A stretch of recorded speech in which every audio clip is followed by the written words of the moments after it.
Listo. Gracias, muy buenas tardes a todas y a todos. Para mí es un placer estar con ustedes esta tarde para continuar con la plática que tenemos acerca de la democracia y las formas de participación directa. Para mí, insisto, es un gran gusto estar con ustedes esta tarde. Y pues como ya se va haciendo costumbre, le pediría yo el favor a 3 o 4 personas, si son tan gentiles de presentarse con sus compañeros, su nombre, sus actividades principales, sus intereses en el curso, pues para que de esta manera podamos irnos conociendo. Así que bueno, pues quien esté dispuesto, por favor, a presentarse, levanten la mano, tomen por favor el micrófono, si son tan gentiles.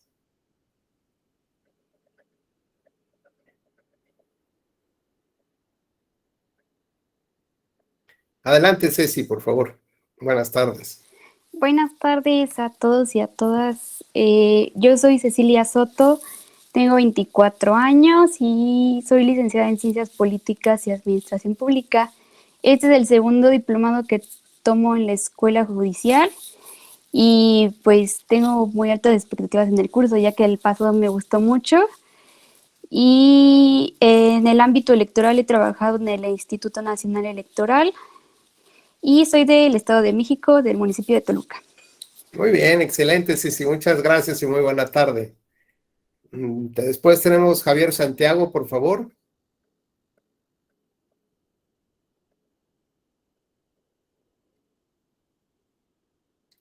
Tu micrófono, por favor, Javier, si es tan gentil. Perdón, buenas tardes a todos. Gracias, doctor. Yo soy Javier Santiago Hernández. Yo estoy acá en la Mixteca oaxaqueña, en el estado de Oaxaca. Soy licenciado en Derecho y soy apasionado de la materia electoral, motivo por el cual estoy acá tomando el curso. Excelente, Javier, qué gustazo. Gracias. A ti, gracias. Minerva, por favor, si es tan amable.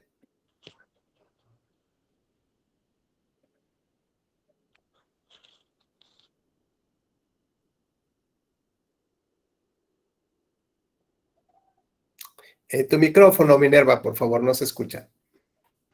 Buenas tardes, doctor. Mi nombre es Minerva Rangel Luna, soy licenciado en Derecho con especialidad en Derecho Constitucional. Realmente mi ramo ha sido el civil como oficial de registro civil en el Estado de México y ahora pues estoy incursionando en el ámbito electoral y este es mi segundo curso, doctor, también. Ok, ¿y cuál es el otro curso que tomaste o que estás tomando? El que tomé fue el de partidos políticos. Ok. Intrapartidista. Justicia intrapartidista. Muy bien.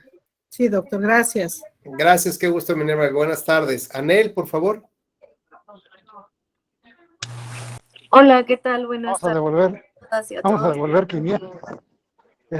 ¿No va a venir Jairo o algo? ¿Va a haber conclave? Javier Santiago, no, por favor. Javier, te suplicamos que apagues tu micrófono, por favor. Gracias. Ok, hola, buenas tardes a todos y a todas. Bueno, yo soy Anel, soy licenciada en Derecho. Los saludo desde el Instituto Estatal Electoral de Hidalgo. Actualmente me encuentro como personal eventual de esa institución. Estoy en la Unidad Técnica de Derechos Político-Electorales y justamente ahorita estamos en vías de llevar a cabo un ejercicio de presupuesto participativo en una comunidad indígena de aquí de Hidalgo. Es un tema muy importante que sí tiene para dar mucho y pues bueno, ya esperaré la oportunidad para poder comentarles con ustedes este ejercicio. Oye, padrísimo, qué bueno, pues nos encantaría, Anel, si fueras tan gentil. Y tenemos Atenas, sí, claro, Atenas, por favor. Hola, ¿qué tal? Buenas tardes a todos. Mi nombre es Atenas y soy de Jalapa, Veracruz. Soy licenciada en Administración, pero pues ya tiene un par de años que milito y trabajo en un partido político y pues dentro me ha tocado llevar también la parte electoral. Entonces, aquí por parte de la Escuela Judicial he tomado un par de cursos y bueno, este sería el primer diplomado en el que participo. Excelente, gracias Atenas, pues muy amables por presentarse. Ahora continuaremos un poco con nuestra jornada del día de hoy, así que pediríamos a otra persona si es tan gentil de comentarnos si recuerdan someramente qué fue lo que vimos el día de ayer y cómo hacer una especie de recapitulación, ¿no? Para poder arrancar esta charla. Así que con toda libertad, por favor.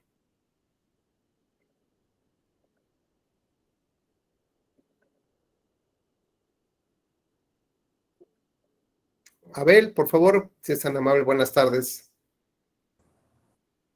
Hola doctor, buenas tardes compañeros.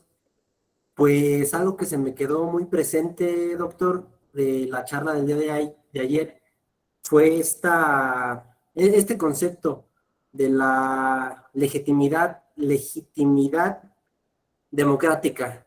Y nos comentaba cómo era un tanto cuanto muy relativo este concepto de mayoría, cuando en sí mayoría legítima veíamos, es difícil tomarlo como mayoría legítima cuando en sí no es una mayoría del 50% más uno, ¿verdad? Entonces, pues, abono ese comentario, ¿no? Parte de lo que ayer estuvimos comentando, este concepto de legitimidad democrática.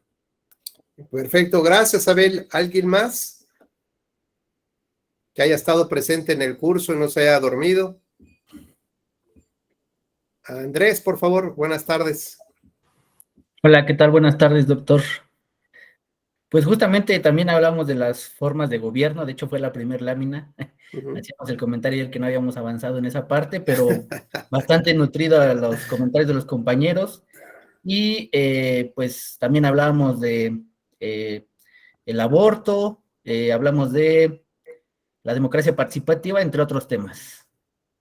Perfecto, muchas gracias, Andrés, muy gentil.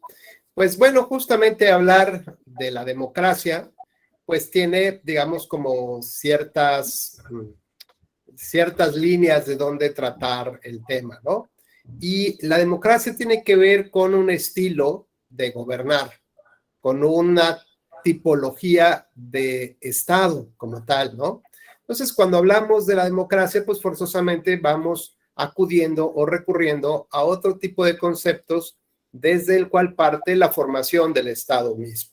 Entonces, ustedes recordarán, y la historia no nos dejará mentir, pues que cada comunidad, con este ánimo de tratar de defenderse de las inclemencias, pues no solamente del tiempo, ¿no? Los factores geográficos, los temas geopolíticos, el deseo expansionista del ser humano de conquistar no solamente territorios, propiedades, sino voluntades, es decir, personas, conquistar a personas, pues dio como resultado que las personas, pues los individuos empezaran a tratar de organizarse para la defensa de sus intereses, la defensa de sus derechos, la defensa de su vida, ¿no? Proteger su territorio, su patrimonio y tal. Y bueno, pues ante los constantes embates de otros grupos, de otras comunidades, pues intentaron, digamos, resguardarse en detrás de estos muros que representaban una mayor seguridad, ¿no? Y estos muros, pues ordinariamente estaban construidos por personas que eran adineradas, ¿no? Que tenían los recursos para someter, para comprar, para contratar, llamémosle así, señores feudales, ¿no? Entonces, los señores feudales, pues lo que hacían justamente era ofrecer un tipo de administración de los recursos de la ciudad, principalmente ante los embates de otras comunidades. Y pues lo único que podían ofrecer era tal vez un grupo armado, podrían ofrecer la administración de los suministros, ¿no? Porque pues normalmente las estrategias lo que buscaban no solamente era llegar y acabar y matar, ¿no? Sino la rendición del otro pueblo. ¿Y cómo lo hacían? Pues a través de cercar esa comunidad para que no tuvieran acceso ni a agua ni a comida como tal hasta que se presentara la rendición, ¿no? De ese poblado. Pues bien, estas comunidades entendieron muy bien que tenían que ceder cierto tipo de derechos. y estos derechos o estas libertades incluso podían ser heredadas. Es decir, el compromiso que yo asumía con el señor feudal, pues podía ser heredado por familias y familias y familias y generaciones tras generaciones de una deuda que yo tenía por cierta protección, por cierta concesión. ¿Cómo surgen entonces estos señores feudales, no? ¿Cómo se van acaudalando a través del tiempo? Pues surgen precisamente a través de la imposición de la fuerza, ¿no? La imposición de algunos o la adquisición de algunos recursos que les permitía justamente mantener ese control y ese poder. Y al final de cuentas, ¿qué es lo que respaldaba ese gran liderazgo de los señores feudales? Pues lo podía respaldar un poco estas concesiones que también tenían que hacer con una especie de señor feudal mayor, ¿no? De mayor peso, que terminaron llamándole monarca o rey como tal, pero no dejaba de ser otro señor feudal bajo las mismas condiciones. ¿Qué fue lo que hizo que distinguiera, digamos, a este señor feudal de aquel que tenía mucho mayor control y mucho mayor poder como tal? Pues lo que hizo fue provenir de una familia ancestral, ¿no? Que además tenían como muy buenos publicistas y que determinaron que la única manera de hacer una diferencia entre ese gran líder y el pueblo, pues era incluso hasta la sangre, un tipo de sangre diferente. Eduardo Millar, ¿serías tan gentil de apagarte el micrófono, por favor? Y la democracia. Gracias. Les pido que tengan ahí más cuidado, por favor, con sus micrófonos, para no distraer a los demás compañeros y a su servidor. Bueno, entonces estas maneras de conceder derechos y digamos, conceder algunas libertades para la búsqueda de ciertos intereses de manera colectiva, pues da la oportunidad de tener estos liderazgos. Y estos liderazgos que necesitaban demostrar este gran poderío, bueno, pues se utilizaron grandes publicistas de la época para considerar que los reyes tenían un toque divino, ¿no? Es decir, que los hacía diferentes del común porque provenían de cierta divinidad, ¿no? O cierta raza especial que los hacía completamente diferentes. Incluso se les dijo que tenían sangre azul, ¿no?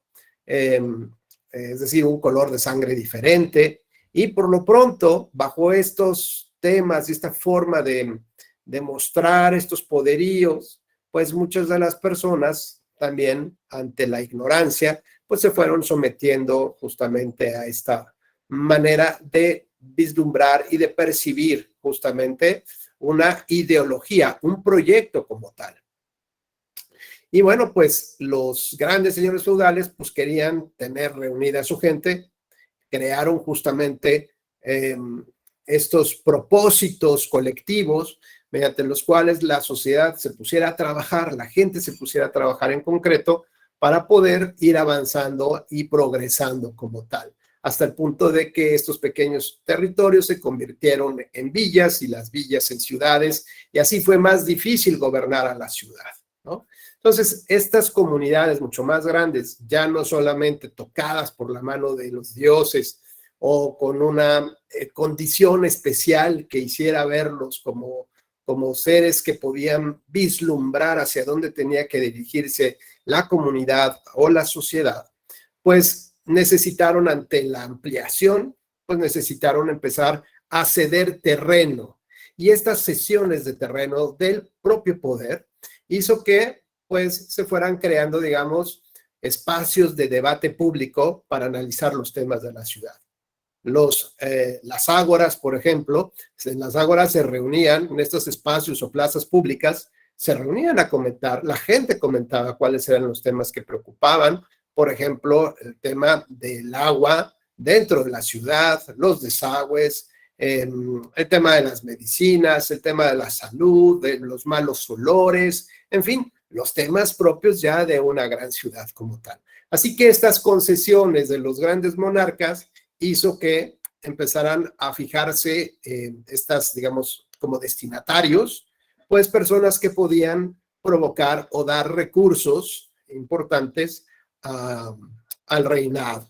Así que los primeros cargos de parlamentarios, es decir, de las personas que hablaban, por eso es el parlare, ¿no? Del parlamento, de estas personas que usaban la representación griega de la máscara para que sonara con mayor fuerza la voz, de donde se obtiene justamente esta palabra, pues fueron encargados justamente a personas que tenían cierto poder económico, cierto poder político, de movilización, fuerza física, ciertas características especiales que hicieron que hubiera estas concesiones graciosas o específicas para un determinado número de personas como tal, ¿no? Y finalmente lo que buscaban era apoyarse en la administración de esta expansión territorial que se tenía a través de distintos territorios, y no solamente de la región, sino de muchas otras regiones. Así podemos recordar grandes conquistas de territorios, de civilizaciones,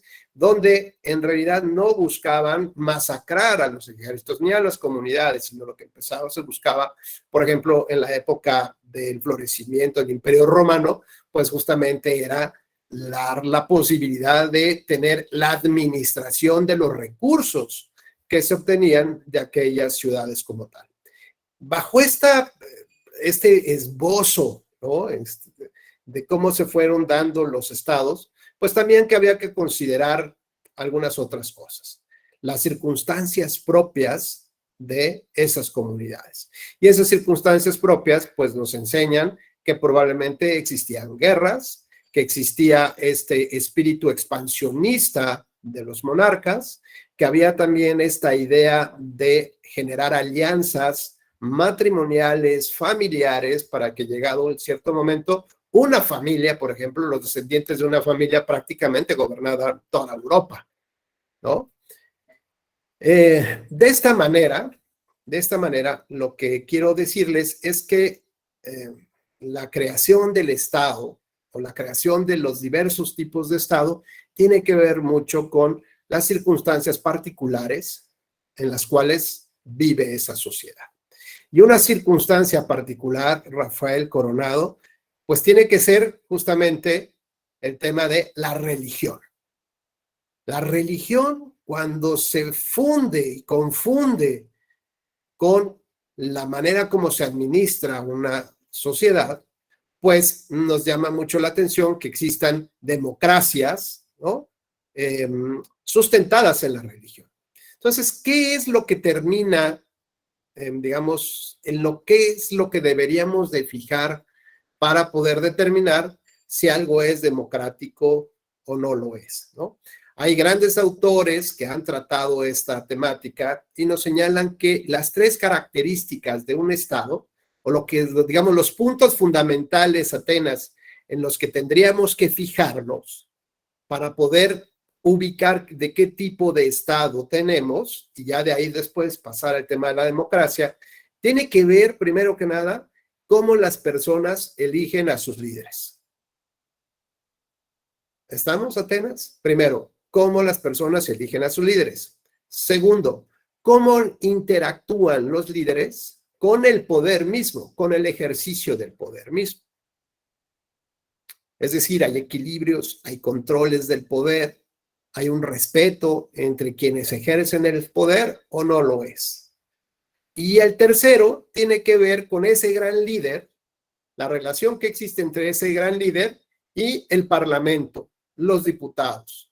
En la medida que se encuentre, digamos, un punto de equilibrio, pues podríamos entonces entender que es un sistema que permite justamente los controles del poder. A ver, entonces vamos a la primera. ¿Cómo, Atenas, si puedes abrir tu micrófono? Cuéntame cómo se elegían a los reyes, a los monarcas. Pues unos ya era por, ahora sí que descendencia, y pues ya les tocaba, ¿no? Y otros sí, porque muchos incluso, pues tengo entendido que llegaban al poder, incluso muy jóvenes. Había hombres que en la adolescencia ya por muerte del padre, pues ya pasaban a tomar el poder. Y otros, pues también en las cruzadas, en las guerras, pues si llegaban y tomaban el poder, pues así era. Y pues, ¿cómo? A través, bueno, en ese entonces, a través del apoyo de los ejércitos o de la gran mayoría. Bueno, pero digamos, no había una votación para escoger reyes. No. No, bueno, entonces tenemos, por ejemplo, en la monarquía es distinta a la democracia, ¿no? ¿Por qué? Porque las personas no eligen a sus líderes, a sus reyes. Y como bien señalas, ya sea por designación divina, por herencia, por apoyo de la iglesia, por ejemplo, pues bajo esos conceptos se tienen a estos líderes monarcas, y ya sean príncipes, sean duques o sean reyes. Y por ejemplo tenemos el caso de España, ¿no? ¿España todavía tiene rey o no? Tu micrófono, Atenas, por favor. Sí. ¿Te acuerdas cómo se llama el rey de España? Ay, la verdad no. ¿No? ¿Alguien se acuerda cómo se llama el rey de España? El rey Felipe. Justo, gracias, Laura. El rey Felipe, y el rey Felipe heredó el trono porque su padre abdicó, ¿no? ¿Cómo se llama su padre? Carlos, ¿no? Carlos abdica en favor, o sea, deja su trono en favor de su heredero, que es Felipe.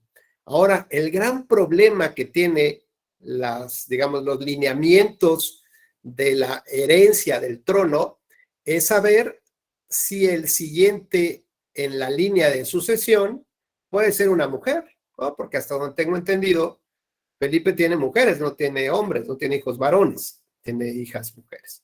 No creo, si mal no recuerdo. Pero por lo pronto, de lo que sí estoy muy seguro es que el descendiente o descendiente mayor es una mujer, ¿no?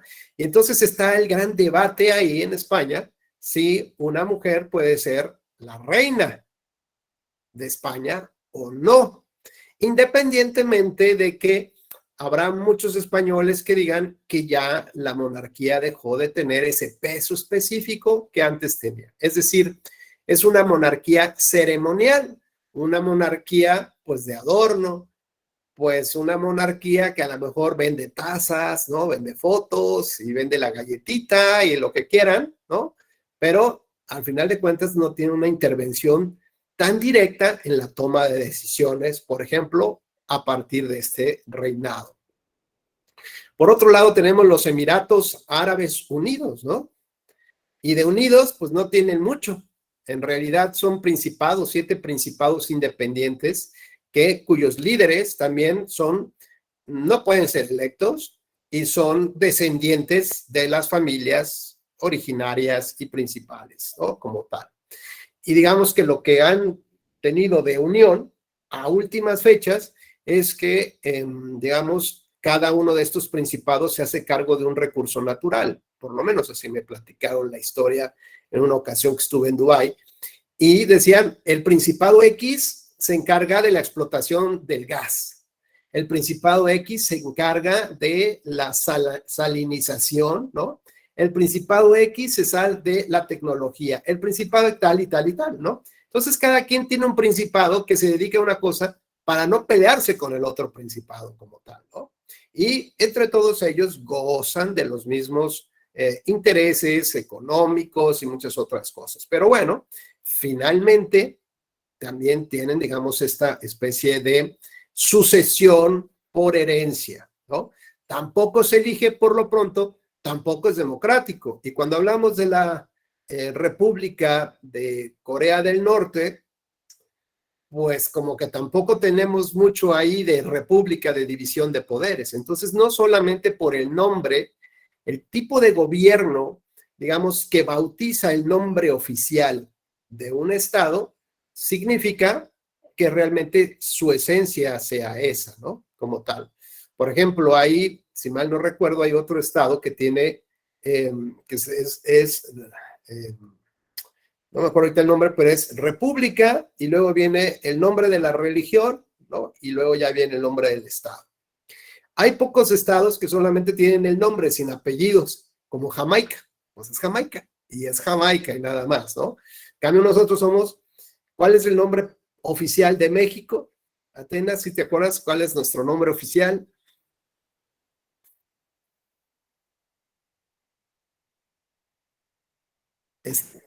¿Es la República Mexicana?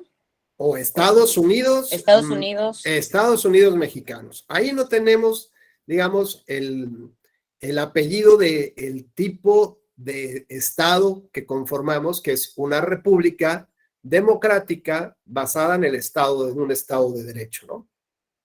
¿Esto qué significa? Pues república implicará que hay una división de poderes.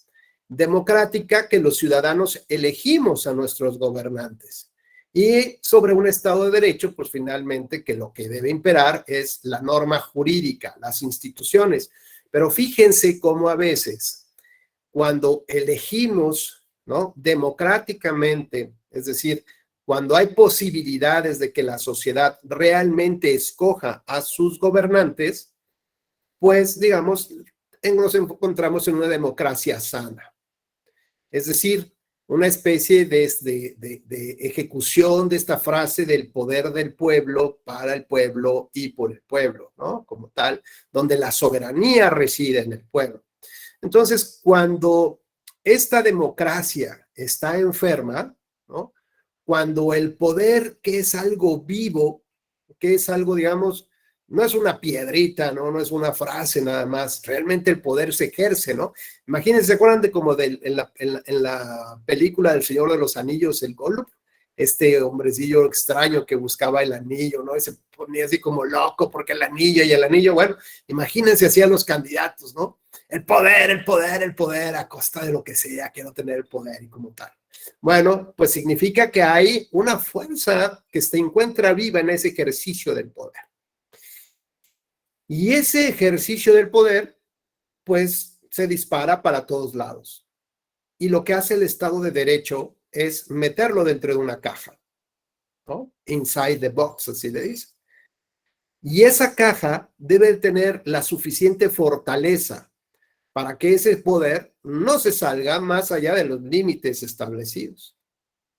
Pero a veces cuando esas paredes son débiles, pues el poder se escapa, porque es natural que el poder vaya hacia donde pueda encontrar espacios.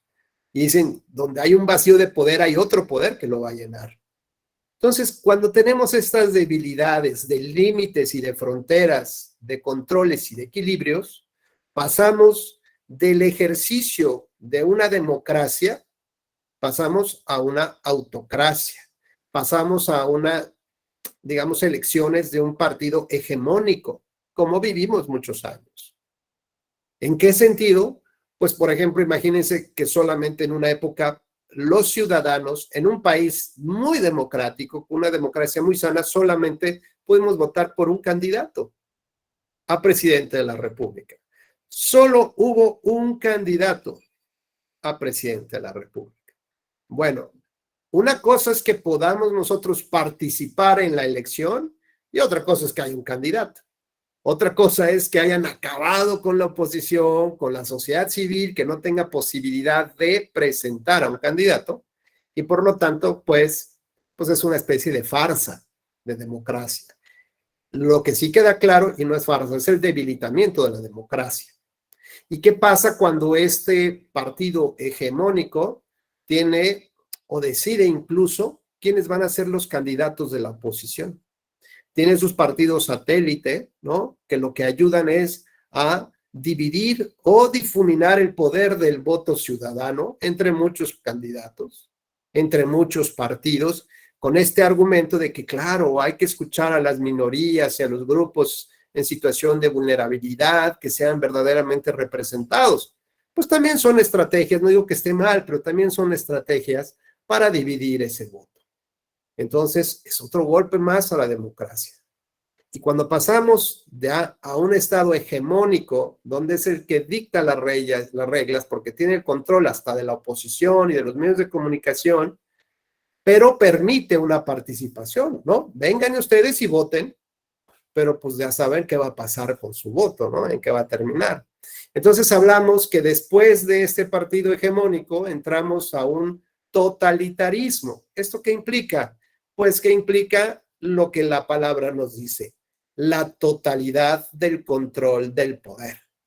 ¿Y qué implica ello? Bueno, pues implica que no hay una relación sana con el Poder Judicial ni con el Parlamento.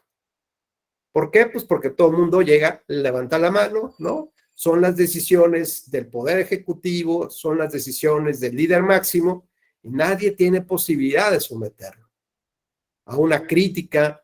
La oposición está completamente desmantelada o acabada, hay presos políticos, no hay medios de comunicación que se atrevan, medios, no uno, ni un periodista, ni dos, no, medios de comunicación fuertes que se atrevan a hacer críticas al gobierno.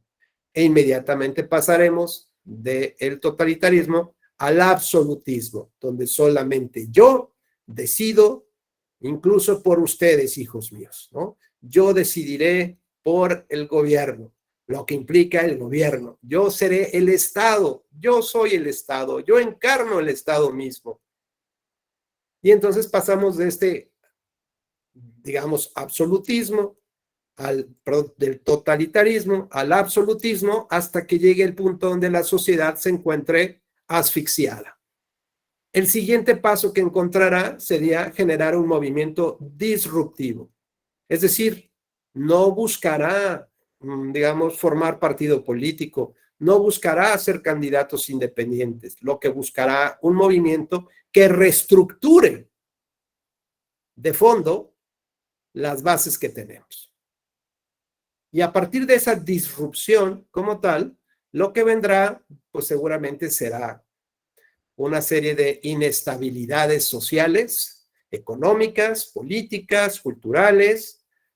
¿Por qué no también señalar que habrá saqueos, que habrá, digamos, esta parte de imposición de fuerzas, ¿no? De abusos, y terminaremos con seguramente un candidato que sea exmilitar y que el público, que la gente crea de alguna manera que es lo que podría resolver un conflicto de esta naturaleza.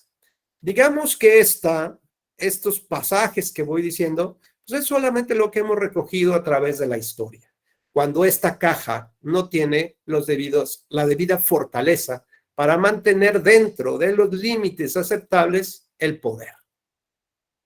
Cuando se rebasa esto, esta democracia termina siendo enferma.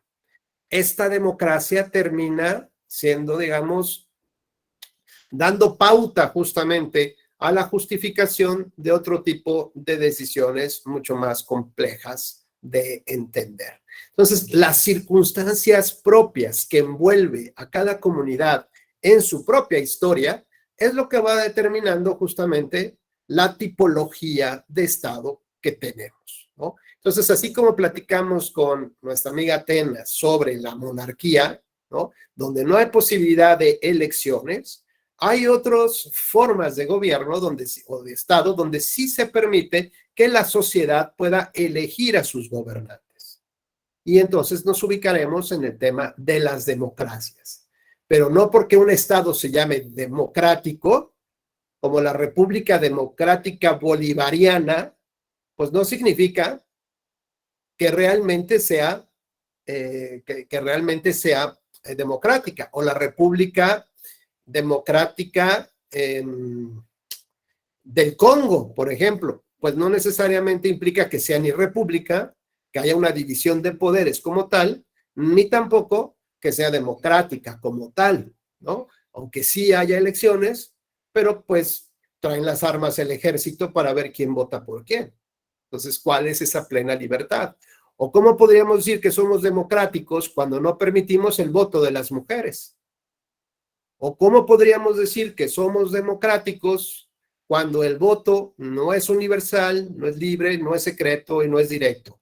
¿Cómo podríamos decir que la soberanía reside en el pueblo, por el pueblo y para el pueblo, cuando en realidad no lo es? Cuando esa, digamos, esa cesión de derechos individuales, ¿no?, que le entregamos al Estado para conseguir otros beneficios, y aunque diga que es el poder del pueblo, pues resulta que ahora el poder del pueblo no lo tiene el líder. De hecho, no lo tienen ni los partidos, ni los candidatos. Tienen los operadores de tierra de los candidatos, que son los que andan presionando a la gente para votar por un partido o por otro. Son los que condicionan los programas de gobierno. Son los que entregan una bolsita con despensas. Son los que entregan un rollito de dinero de 500 o de 1,000 pesos y con eso están comprando el poder del pueblo. ¿Quién tiene el poder hoy en día? Pues quien tiene ese fajito de dinero, quien tiene los controles, ¿no? Independientemente del candidato, independientemente del partido y del líder que sea.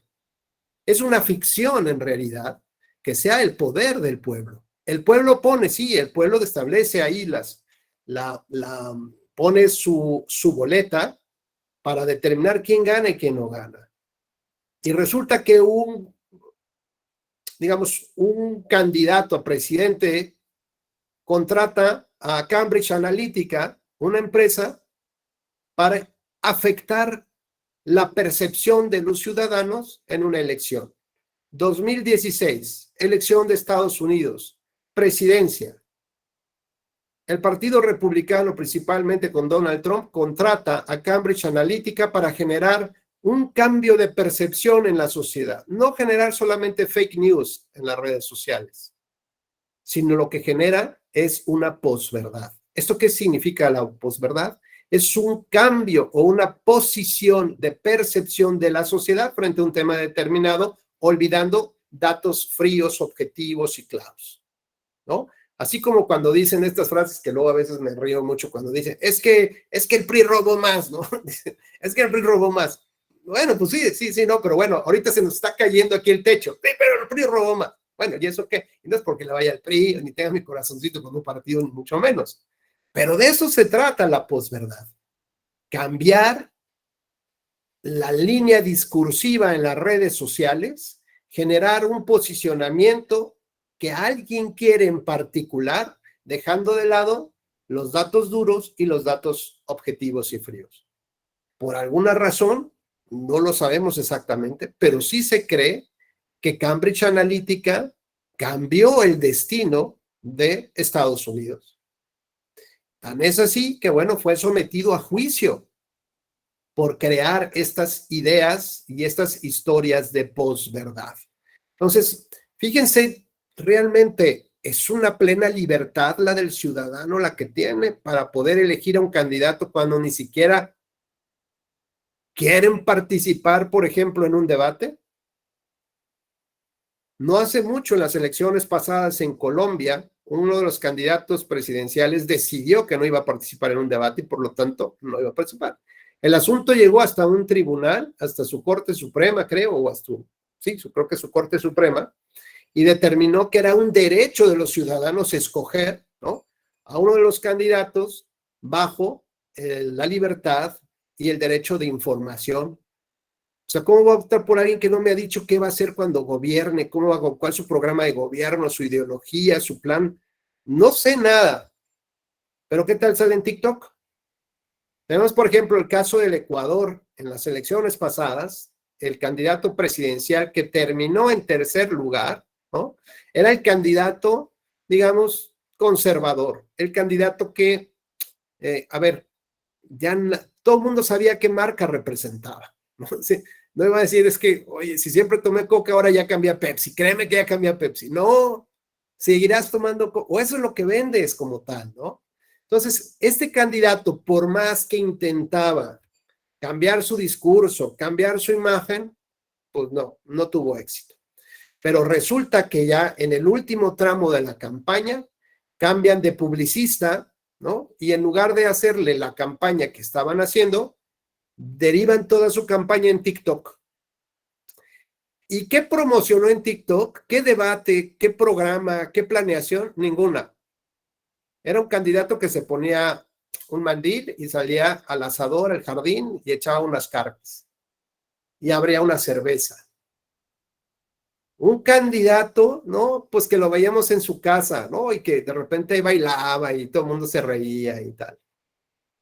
Es decir, la campaña en TikTok le dio del pasar del último lugar al tercer lugar, porque conectó con otro grupo, con un grupo que lo vio, pues como cualquier tío, ¿no? O sea, el grupo de los jóvenes del TikTok, pues lo veían como el tío buena onda, ¿no? Que era el tío, pues, empresario, el tío político, pero es un tío buena onda, ¿no? Entonces yo por él sí votaría porque se me hace Se me hace, como dicen ahora, ya no buena onda, se me hace cool el tipo, ¿no?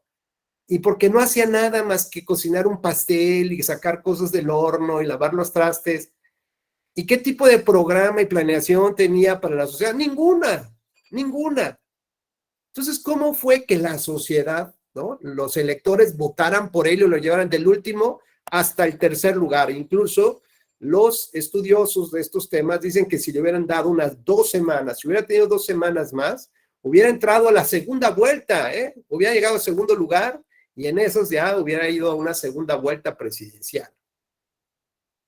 Entonces, ¿qué es lo que la sociedad necesita realmente para que hablemos de una democracia sana? No solamente es el hecho de llegar y de votar y decidir por quién nos va a elegir, sino que la democracia implica muchas cosas más. Adelante, Erika, te escuchamos.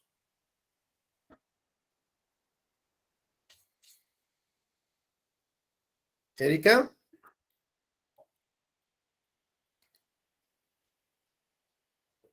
Bueno, nos dice Erika que lo mismo sucedió en el caso de la elección de la gubernatura de Nuevo León, gracias a la publicidad de las redes sociales de la esposa, se logró posicionarse el candidato. Adelante, Minerva, por favor.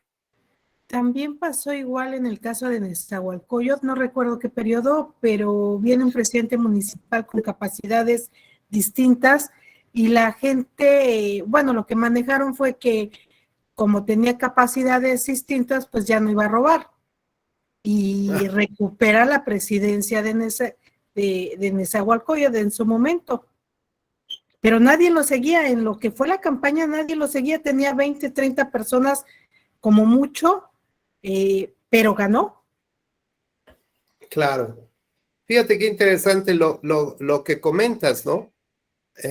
Un poco lo que platicamos es hasta dónde realmente el manejo de las campañas electorales, como las tenemos hoy en día, fortalecen o no a nuestra democracia. Insisto, la democracia, si bien tiene como principio esencial que los ciudadanos elijan a su gobernante, porque si no hablaremos de una monarquía o hablaríamos de otra cosa.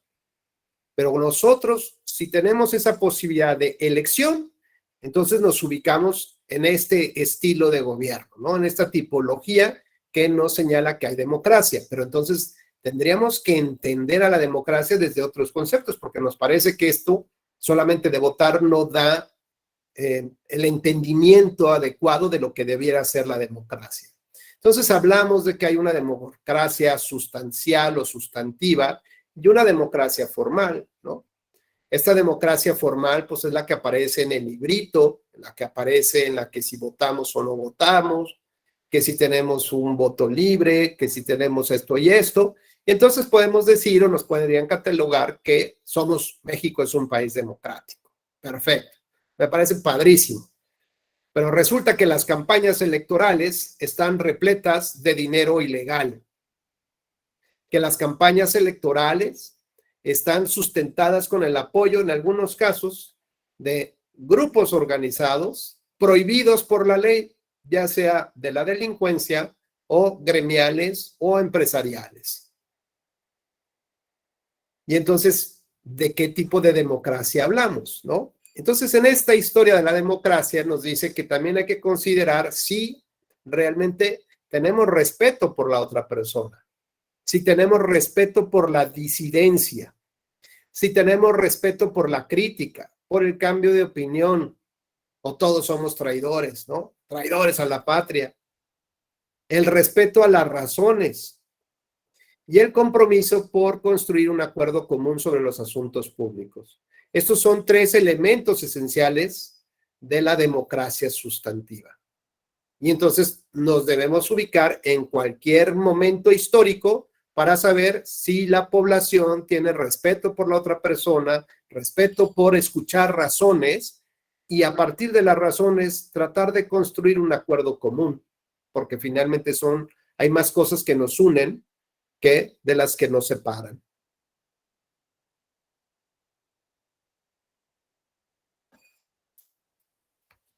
La democracia, por lo tanto, es una forma de gobierno es un modo de organizar el poder político, una manera de control del pueblo sobre quienes le gobiernan.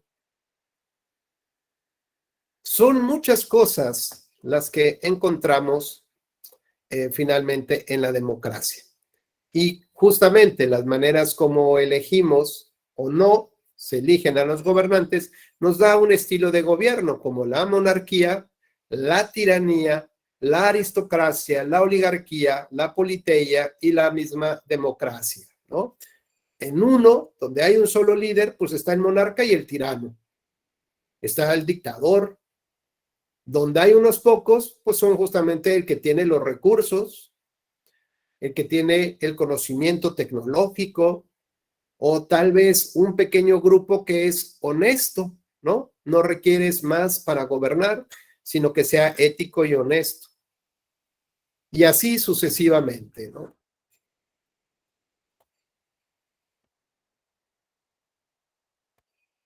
Vamos aquí avanzando. Todas estas láminas las tendrán ustedes, que es un poco el recorrido histórico, que por supuesto ya saben ustedes de qué hablamos en esta, digamos, en el transcurso de la historia, ¿no?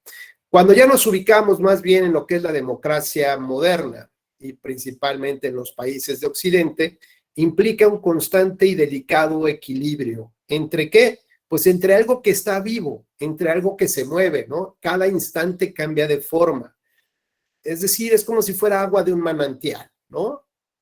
El agua que salió hace 10 segundos, pues ya no es el agua que está saliendo ahora. Y lo mismo pasa con el poder, hay que entenderlo como vivo, constante, en movimiento. Y por lo tanto, debemos de ser muy cuidadosos en su manejo. No sé si han escuchado luego alguna...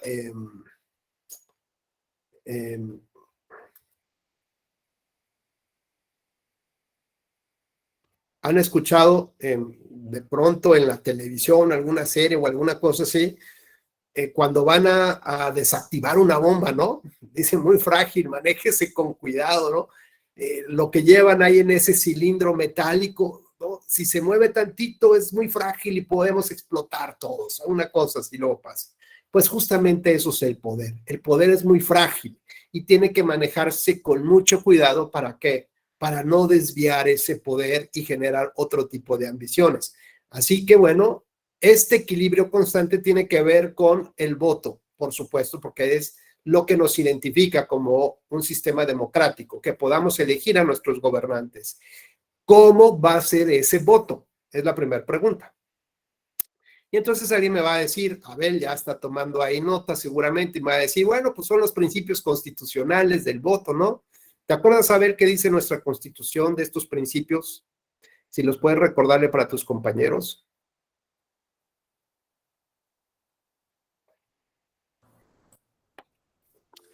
Si no mal recuerdo, compañero doctor, es que el voto es intransferible, es universal, es secreto. Si te ponen una pistola. Son 5, si no mal recuerdo esas. Oye, y si te ponen una pistola, ¿qué será? ¿Qué no será el voto? Si te tuercen el brazo y bótale, órale, bótale. ¡Libre! Es correcto. Entonces necesitamos voto libre, universal. Libre, bueno, pues libre que no te afecte nada, ¿no? Por eso hasta nos conceden 3 días de gracia para librarnos, ¿no? Como si nos hicieran una limpia de toda la publicidad de los candidatos y nos dan la veda electoral, ¿no? 3 días para que realmente reflexionemos. ¿Cuál vamos a reflexionar? Lo único que queremos ya es liberarnos de toda esa publicidad de candidatos. Bueno, se supone que es 3 días de reflexión. Yo diría que tiene que ser como 6 meses para poder reflexionar realmente y no escuchar a tanto loquillo ahí de pronto. Entonces, bueno, se requiere esta libertad de la decisión. Segundo, necesitamos que este voto sea universal, ¿no? Y en la universalidad del voto, pues hablamos de que todos los ciudadanos puedan votar, hombres y mujeres, ¿no? Que se cuide a aquellos grupos en situación de vulnerabilidad, como los ciegos, por ejemplo, que realmente puedan votar. O, por ejemplo, que hayan programas para hacer consciente a la sociedad de el cumplimiento a esta obligación y a este derecho que tenemos para elegir hasta nuestros gobernantes, ¿no? Que el voto realmente llegue a donde tenga que llegar, o sea, que digamos, las urnas lleguen a todos lados. Y alguien dirá, bueno, pues es que ahora ya lo que yo quiero es votar desde mi teléfono. O sea, ¿yo para qué necesito transportarme hasta sabe Dios dónde? No, hombre, yo ya en mi teléfono. A ver, pido la comida, pido mi Uber, no descargo programas, no, aplicaciones, mando información al trabajo, ya hasta escaneo documentos, tengo firma digital, chateo con la novia, todo lo hago, conocí a mi novia por internet, todo lo hago en mi celular, que no pueda yo votar por mi celular, pues qué ilógico está esto, ¿no? Bueno, pues a lo mejor habrá, digamos, tendríamos que generar las acciones correspondientes para que haya más votantes, ¿no? Para que realmente la gente vaya y vote. Alguien decía, bueno, pues habrá que ponerle cárcel al que no vote. Pues, bueno, pues quién sabe, igual y ya con eso la gente ya va más presionada, más contenta de votar. Pues a ver, por ahí hubiéramos empezado, ¿no? ¿Para qué tanto brinco estando el suelo tan parejo? Con gusto voy, ¿no? Y cuando hablamos, por ejemplo, de que también el voto sea intransferible, pues podría ser que regresemos a lo que pasó en alguna época. El voto sí era transferible, fíjese, a pesar de que decía la Constitución que era intransferible, el voto sí era transferible. ¿Alguien recuerda esa época donde legalmente sí se transfería el voto?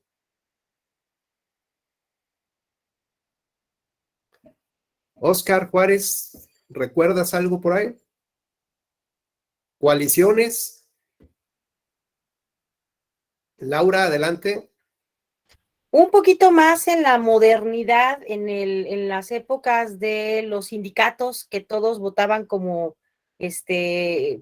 por un solo líder, por un solo gremio. Esa un poquito la transferencia de muchos votos a una sola persona. No. Es como el truco del mago, Laura. Tú me muestras algo, ¿no? Tú votas y de pronto ya el vaso está vacío y de pronto el vaso está lleno. Dices, bueno, ¿cómo? también cuando les daban las boletitas ya dobladas y hacían el intercambio. No, digamos, es que tenemos muchos trucos en la historia de las votaciones de México, entonces. Esos son trucos, no, pero digamos que legalmente se permitía. Mira, Óscar ya creo que ya agarró, ya tiene ahí el tema. A ver. Óscar. Creo que la palabra clave que has dicho es lo de las coaliciones, ¿no? Previo a la reforma la última reforma, cuando había coaliciones por partido, podías sumar los votos, o sea, se sumaban los votos con independencia de la coalición, ¿no? O lo que no pasa en este momento, ¿no? Ahora los votos van para cada partido, independiente de la coalición. En la reforma anterior o en las reglas anteriores, tú marcabas una casilla, aparecían 3, 4, 5 partidos y de repente un partido ya tenía 200 votos, ¿no? Decías, yo no voté por él, o sea, había votado por otro, pero como estaban ahí asociados, lo que llamábamos en algún momento los partidos satélites, pues ahí es donde se reflejaban esos votos transferibles. Pues mira, más o menos justo es lo que señalas, estimado Óscar. El tema era que en los convenios de coalición que la ley establecía, podía haber una transferencia de votos. ¿Esto qué significaba? Bueno, pues decir, tu partido B, que te vas a aliar conmigo, vas a necesitar un 3% de la votación. Yo te voy a dar de mis votos, ¿no? El porcentaje de votos que tú necesites. Si tú sacaste el 1.5 de la votación general de diputados, yo te voy a transferir de mis votos, de mis electores, ¿no? Porque son míos, yo soy su dueño de la voluntad y de la libertad de decisión. Me vale, yo te los doy. Yo te doy Oye, pero es que nadie votó por ese 1.5, ¿no? No importa, yo soy el dueño de sus almas. El dueño de sus vidas, y yo hago con sus votos lo que quiera, y la ley me lo permite. Y entonces celebraban un convenio de coalición, en una de las cláusulas establecía qué porcentaje de mis votos, de mis simpatizantes adherentes, ¿no? Yo podía regalárselo, así, ¿no? Siendo magnánimo a un partido político para que no perdiera el registro. ¿A cambio de qué? De tus recursos, papá. ¿Cuánto te va a costar mantener ese registro? Pues por abajito del agua me vas a soltar un buen billete de entrada. Y fíjense que en una época, cuando se cuestionaba la cantidad de recursos que los partidos políticos recibían por concepto de financiamiento público, ¿no? Pues llegó, digamos, una época justo de cuando alcanzó su plenitud los convenios de coalición y se empezaron a convertir, digamos, como en algo verdaderamente absurdo, irracional, ¿no? Veíamos que un partido político, en específico era el PRD, había hecho alianza como con 6 partidos políticos de los chiquitos, ¿no? Y decíamos, es que por eso el ingeniero está luego medio jorobado, el ingeniero Cuauhtémoc. ¿Por qué? Pues porque ahí traía cargando a 6 partidos enanos, así les llamaban, ¿no? Incluso los moneros, decían.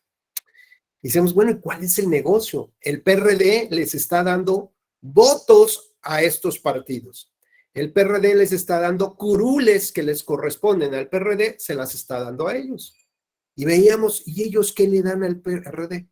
Pues nada, porque ni le dan votos, ni le dan, realmente tampoco les daban dinero, ni gran cosa. Entonces decíamos, ¿dónde está el truco aquí? ¿Dónde está lo extraño que no está funcionando? Y lo extraño venía el siguiente año. Y en el siguiente año, cuando se establecía el financiamiento público, había un factor adicional a la fórmula que decía que además ya de obtener el financiamiento público, se podía o se debía multiplicar por el número de partidos políticos con representación en el Congreso. Entonces ahí estaba el negocio. Porque si a la lana la multiplico yo por 7, ¿no? Porque tengo 7 amiguillos que están ahí como representando a sus partidos políticos, porque yo les regalé los curules, ¿saben cuánto me va a tocar de financiamiento público? Pues bueno, va a ser una bolsa, si era así, pues va a ser ahora una bolsa así, enorme. Y luego resulta que una cantidad similar, que esto era para el gasto ordinario del partido político, una cantidad similar se le tenía que dar para financiar sus campañas electorales. Pues decía, pues va, con eso ya la hicimos, pero resulta que los topes de gastos de campaña estaban como 5 pisos abajo de la lana que les entregaba. Entonces, a ver, ¿cómo es posible que a las matemáticas no me coincidan? Si yo establezco un tope de gastos para una campaña, pues el financiamiento público que yo te puedo dar, pues tiene que ser menor del límite para que el financiamiento privado que tú consigas, pues llegue a este límite. Pero si de puro financiamiento público, por ese factor que les platico, se multiplica y te entrego esta cantidad de dinero, pero te pido que solamente gastes esta, pues ¿ustedes creen que los partidos se iban a ajustar al tope? O iban, sí, me diste de más. Es como cuando alguien recibe más de cambio, ¿no? En la tiendita y, sí, bueno, si es ético, dices, oye, pues ahí está, ¿no? Te devuelvo el cambio, ya. Ahí te pasaste, ¿no? Pero hay quien dice, no, ya te lo entregaron. Es como llegar a ver tu estado de cuenta, ¿cómo se llama? Ahí en el cajero automático, y quieres tener la sorpresa de que te haya caído un par de meloncitos así raros, ¿no? No, hombre, pues lo saco rápido, que ya no veo. Pues algo así les pasaba a los partidos políticos. La ley establecía un límite en el tope del gasto, pero por esta fórmula, ¿no? La desvirtuaron de esta manera y lograron que les entregaran un triple o cuádruple de financiamiento público. Y por lo tanto, pues tampoco ni había un proceso de fiscalización adecuado, ni mucho menos, y tampoco como que había el interés de que devolvieran esos recursos. Pero luego, como dice Oscar, llegó la siguiente reforma. ¿Y qué creen? Pues los partidos en un mea culpa, me acuerdo que salieron en televisión y dijeron, es que estamos muy conscientes que recibimos mucho dinero, ¿no? Y por eso vamos a quitarnos el 60%, ¿no? Con lágrimas en los ojos, 60% del financiamiento público. Y entonces, vaya, por fin, hasta que entendieron el mensaje de la sociedad.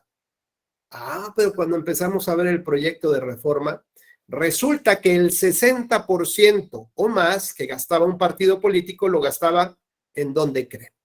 En la radio y la televisión. de la lana que reciben, de cada 10 pesos, 6 o 7 se iban en pagos a radio y televisión. Entonces, ¿qué iba a pasar ahora? Diana, por favor, ¿podrías apagar tu micrófono, por favor? Diana Romero, por favor, tu micrófono. Y entonces, ¿qué va a pasar? Que con esta reforma, tú ya no tenías que gastar, porque yo ya te iba a entregar, ¿no? Es decir, ya te quito el dinero, pero en realidad te estoy dando estos tiempos en radio y televisión.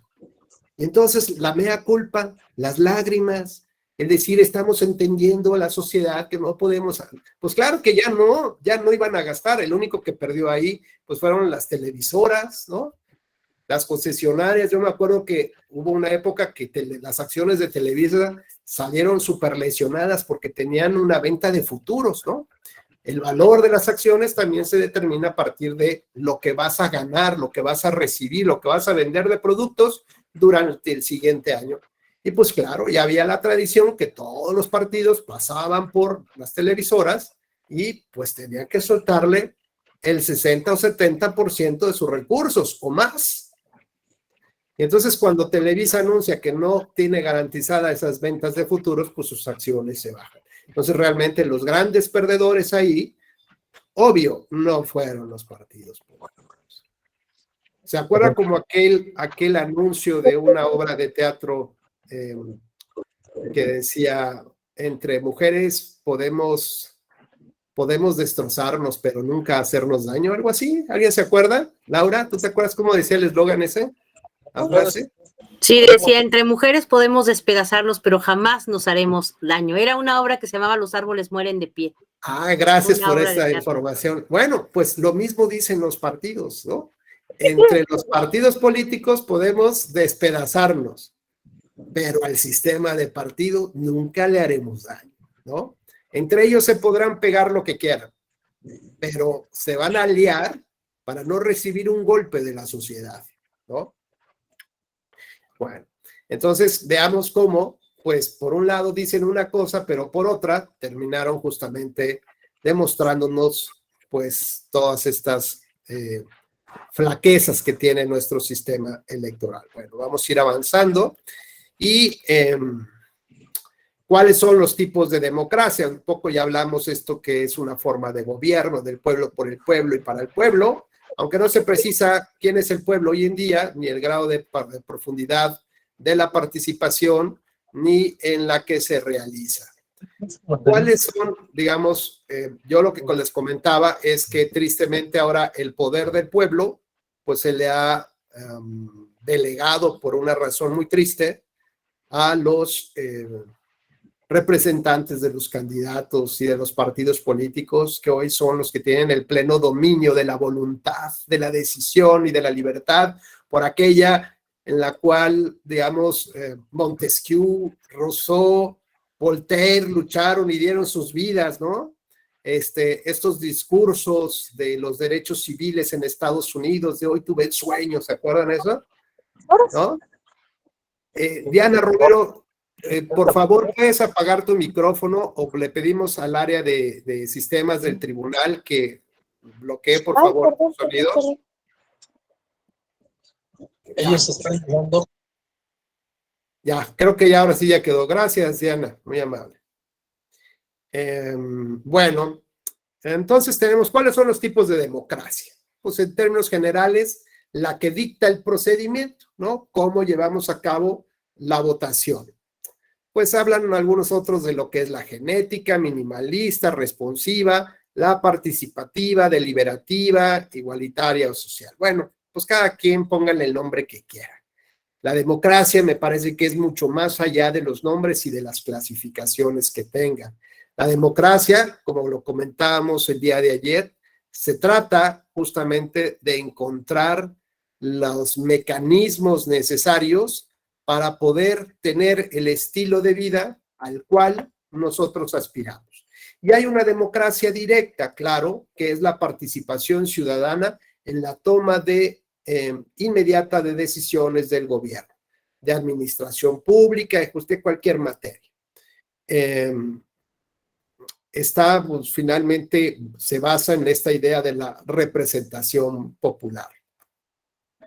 La democracia indirecta o representativa, pues surge de la noción del mandato de representación del derecho civil. En virtud de esta figura, existen personas que actúan en nombre de otras para la toma de decisiones políticas y que son designadas mediante las elecciones. Entonces, por ejemplo, aquí podemos hablar de estos dos tipos de democracia, ¿no? ¿Cómo es la democracia directa? Ya sea en la que el ciudadano toma participación directa sobre las decisiones, ¿no? Entonces, bueno, podemos nosotros decidir de manera directa sobre quiénes van a ser nuestras autoridades. Y, por ejemplo, en el caso de Estados Unidos, es una democracia indirecta y mucho más clara. ¿Por qué? Porque lo que se eligen son electores, son grandes electores, digo, por ejemplo, para la elección de presidente de Estados Unidos de Norteamérica, se eligen a grandes electores. Y esos grandes electores son los que traducen la representación, ¿no? La voluntad de sus electores en votos que favorecen a uno u otro candidato. No sé si tengan ustedes clara esta situación. En México elegimos de manera directa a nuestras autoridades. En Estados Unidos se eligen, por lo menos para la elección presidencial, a grandes electores.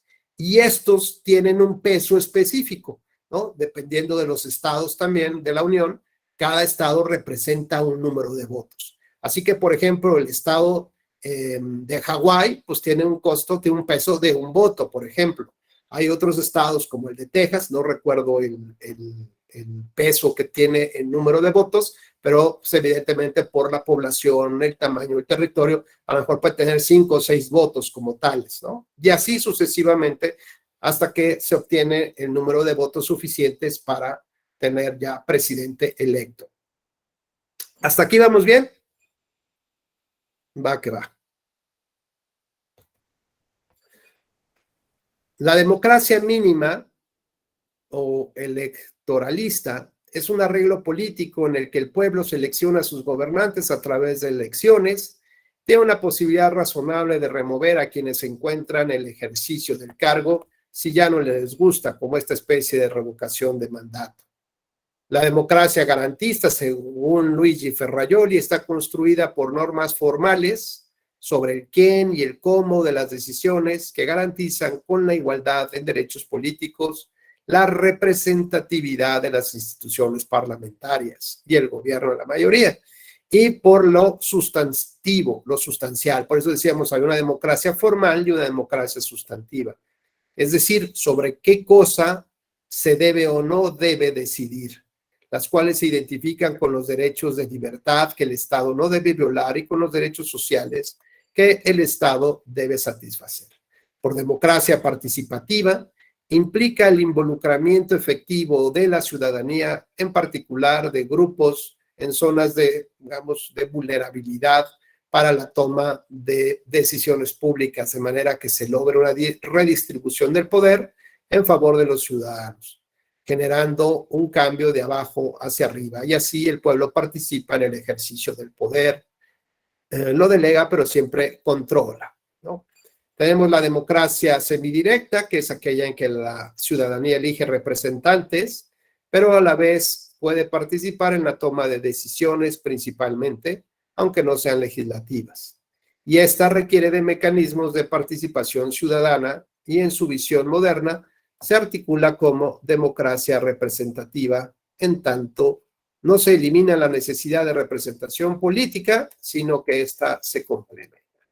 Pasamos a otra forma de democracia, que es la deliberativa, y busca un procedimiento en toma de decisiones públicas mediante la discusión colectiva, en un diálogo, es decir, estas tres primeras grandes líneas que vimos de la democracia, que es el respeto a la persona, el respeto a las razones y trabajar en consenso por una causa común. De esta manera se garantizará la participación de todas las personas.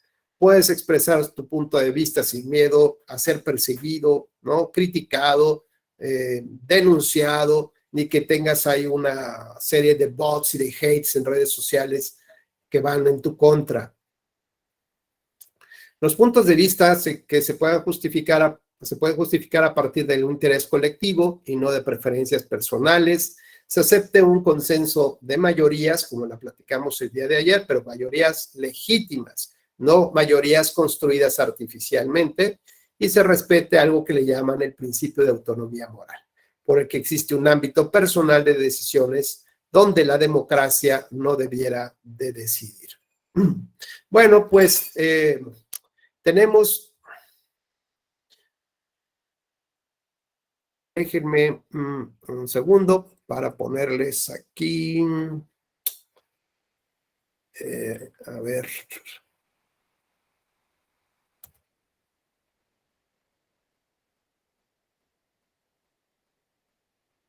Un segundo para que les ponga yo un video.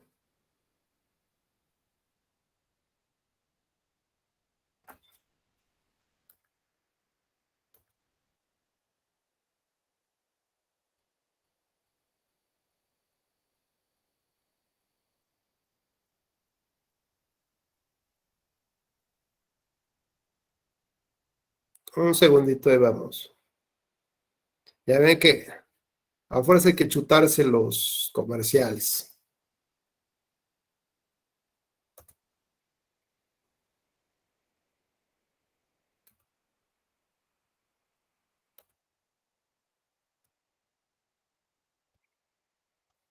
Bueno, por favor estén atentos a este video porque después vamos a platicar sobre él, ¿vale?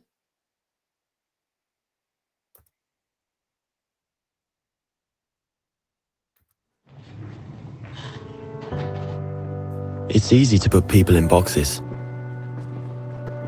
There's us, and there's them. The high earners, and those just getting by. Those we trust, and those we try to avoid. There's the new Danes, and those who've always been here. The people from the countryside, and those who've never seen a cow. The religious, and the self-confident. There are those we share something with, and those we don't share anything with. Velkommen. Jeg kommer til at stille jer nogle spørgsmål i dag. Nogle af dem kan godt være lidt personlige, men jeg håber, I vil svare ærligt på dem. Hvem herinde i rummet var klassens klovn?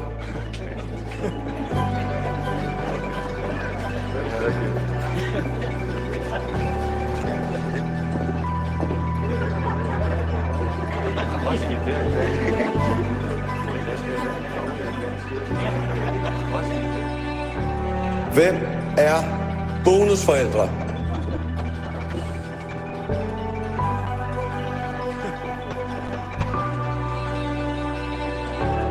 And then suddenly, there's us. We who believe in life after death. We who've seen UFOs. And all of us who love to dance. We who've been bullied.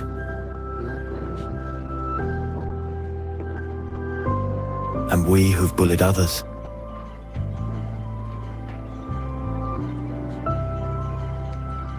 And then there's us, the lucky ones who've had sex this past week. We who are broken-hearted. We who are madly in love. We who feel lonely.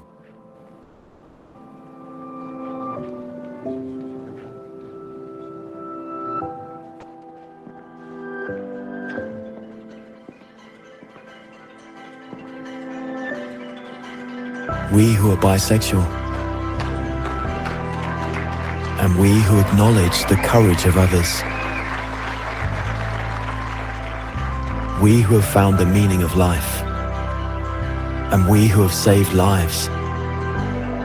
And then there's all of us who just love Denmark.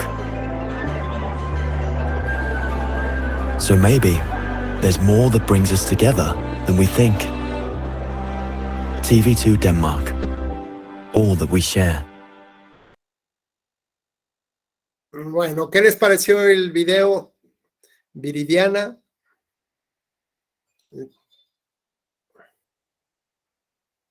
¿Yo? Sí. Bueno, aquí dice Viridiana, ¿eh? Ah, ok. Viridiana. Linda Viridiana. Pues muy bonito cómo reconoce que todas las personas somos iguales a pesar de nuestras diferencias. Todos tenemos similitudes, aunque en el exterior nos veamos diferentes, siempre tenemos algo en común todos. Fíjate que, linda, ¿verdad? Eres más linda que, bueno, ahora sí, sí. Bueno, pero fíjate que déjame decir que yo tenía, digamos, dudas de qué video ponerles hoy. Estaba y había otro de unos niños en edad preescolar, donde las maestras les pidieron que dibujaran como pues sus, digamos, como algunas profesiones, ¿no? Entonces les pidieron que dibujaran a un astronauta, pues ya sabes, a un bombero y así, ¿no? Varios temas. Y resulta que luego, ya después de que los dibujaron, les dijeron que bueno, pues que ahora los iban a conocer en persona. Entonces los chavitos estaban súper felices. Entonces ya, bueno, entra el bombero, entra el astronauta con su casco, ya sabes, todo este rollo. Y cuando se empiezan a descubrir, ¿no?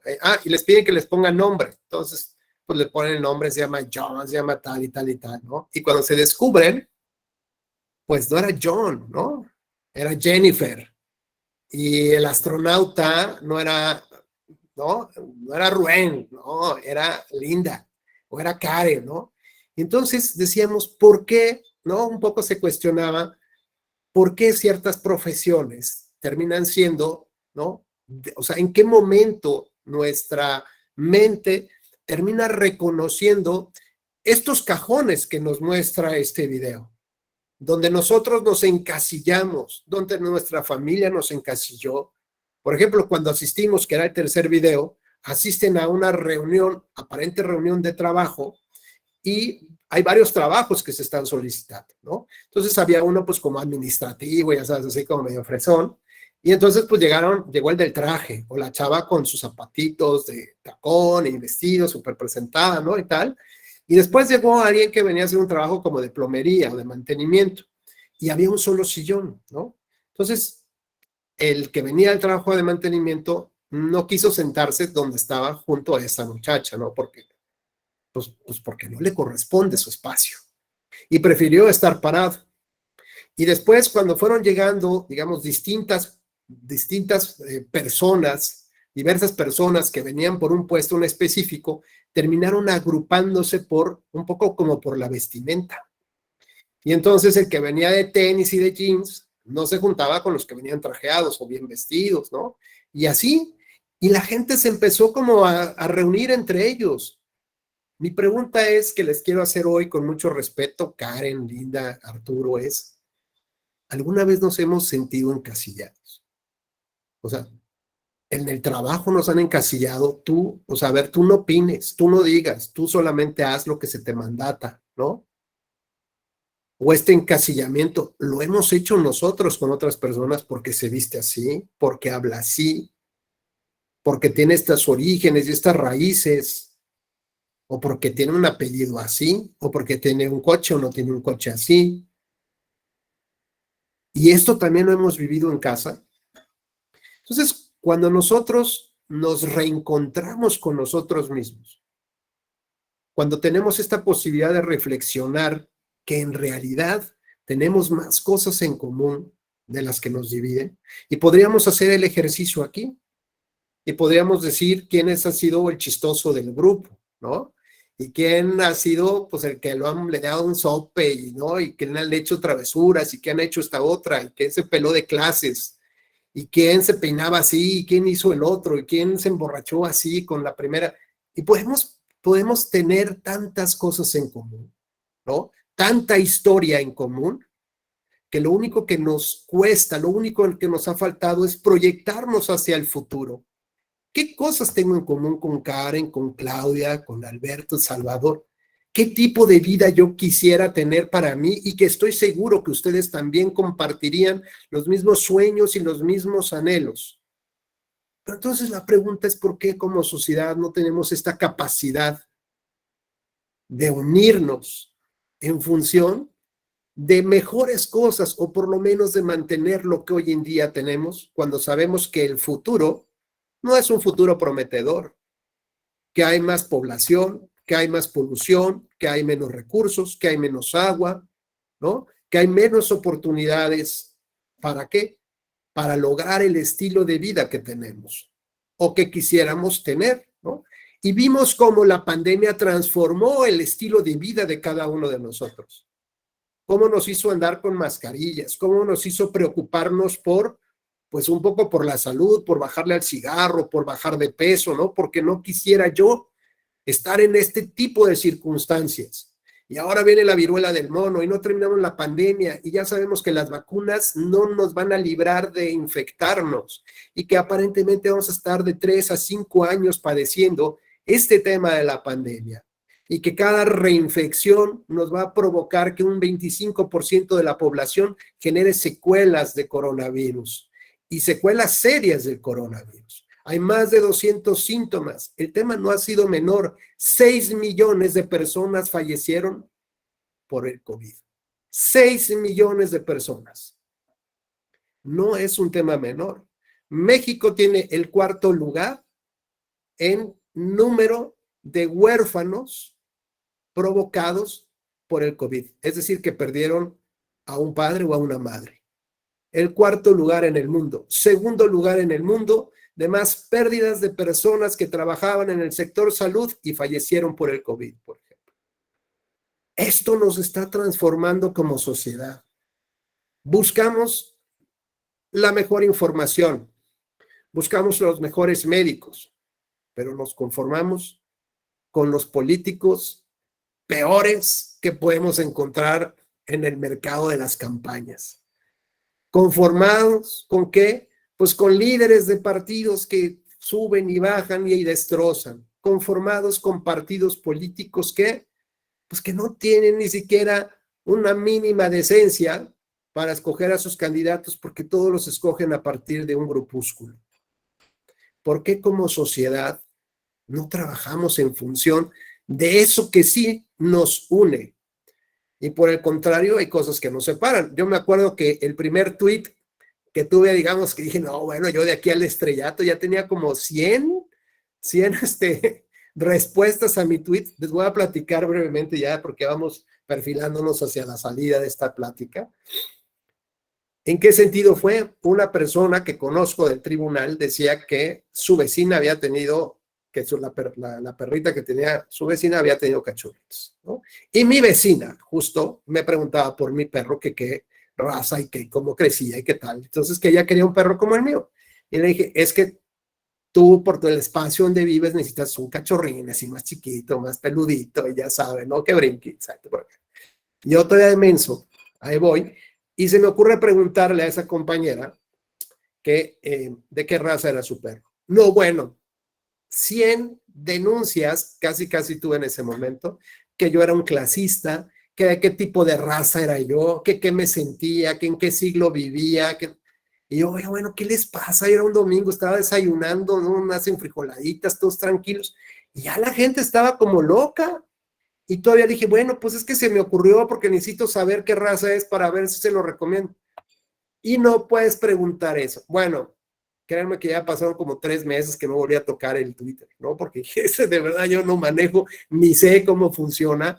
Y no creo por simplemente preguntar qué raza era el perro, ¿no? Pues tuve todos estos odios o hates, como dicen, ¿no? Fue la única vez que he tenido muchas respuestas en algún tweet. Pero, a ver, a lo que voy es, ¿qué es lo que nos está pasando hoy en día como sociedad? ¿Hacia dónde tenemos que dirigirnos para tener una democracia fortalecida?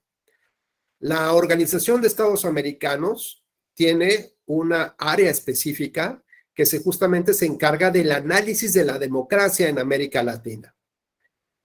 Esa área de la OEA fue fundamental para determinar que Evo Morales en Bolivia no había sido electo presidente bajo estándares democráticos, porque digamos que las tecnologías de la información mediante el cual se procesaban los datos de las actas electorales tenían un desvío de información y no llegaban todas a la autoridad. y se desconocía justamente esa ramificación a dónde llegaba. Además de que encontraron que había vicios en las actas y que había falsificación de firmas en las mismas. Bueno, el balance o el dictamen que da la OEA en este punto hizo de ese tamaño que un candidato a presidente no pudiera ser electo como tal.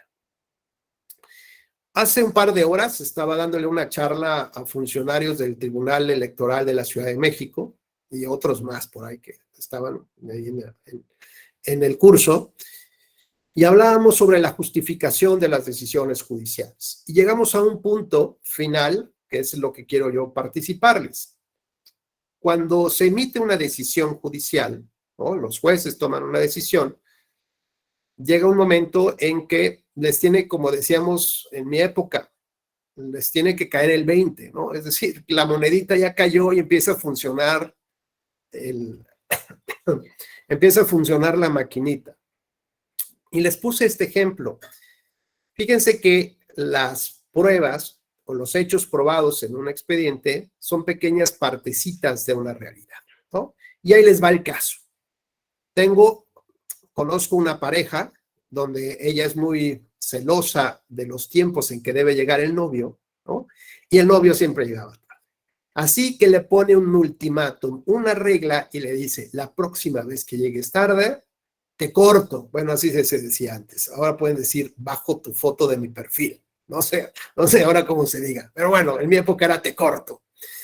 Y entonces el colega, ahí va, o sea, parece que le dicen, llega tarde, ¿no? La próxima.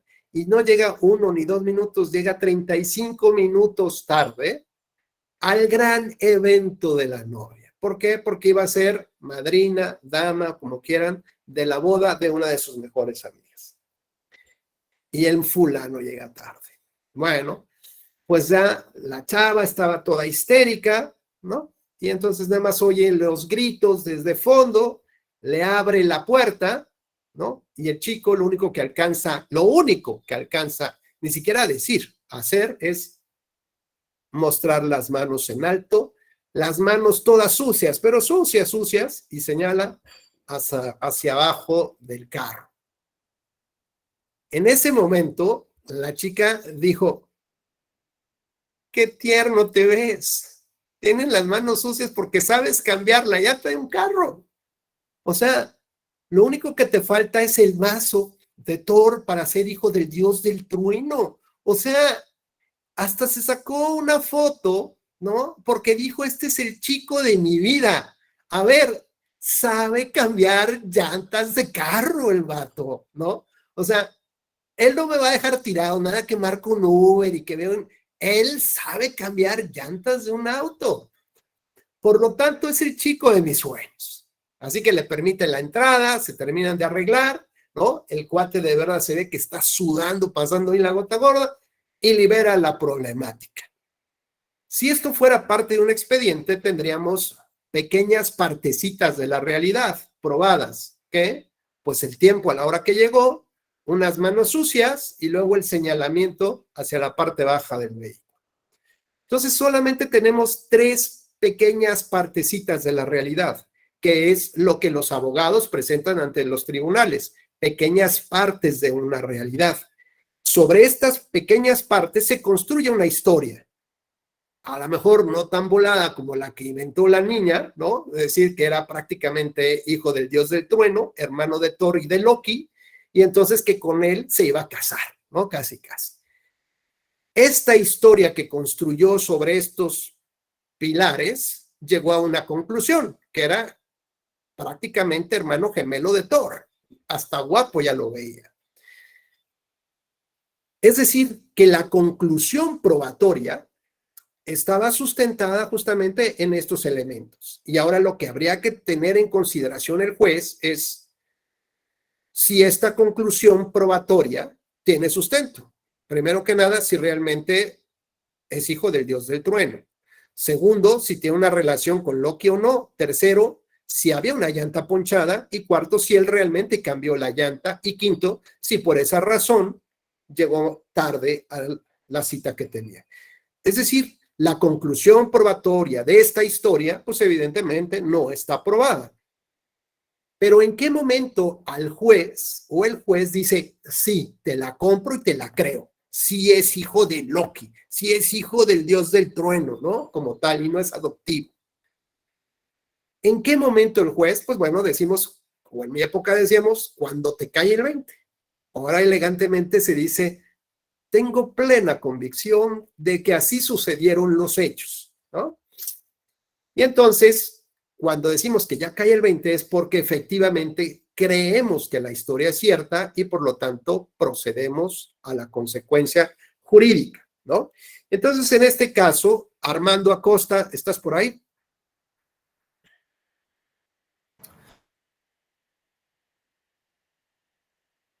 Creo que se bloqueó ahí, se congeló la imagen. ¿Me escuchan? Ahí estás, sí te escuchamos. No en imagen, pero no se ve bien tu imagen, pero sí te escuchamos. Oye, ok. Armando, te voy a poner un casito así súper rápido y tú nada más me dices, me vas a tener que decir un número, ¿sale? No el que estoy pensando, pero te voy a decir un número. Ahí te va. Fíjate que tú eres juez, Armando, y vas a juzgar un caso de un homicida.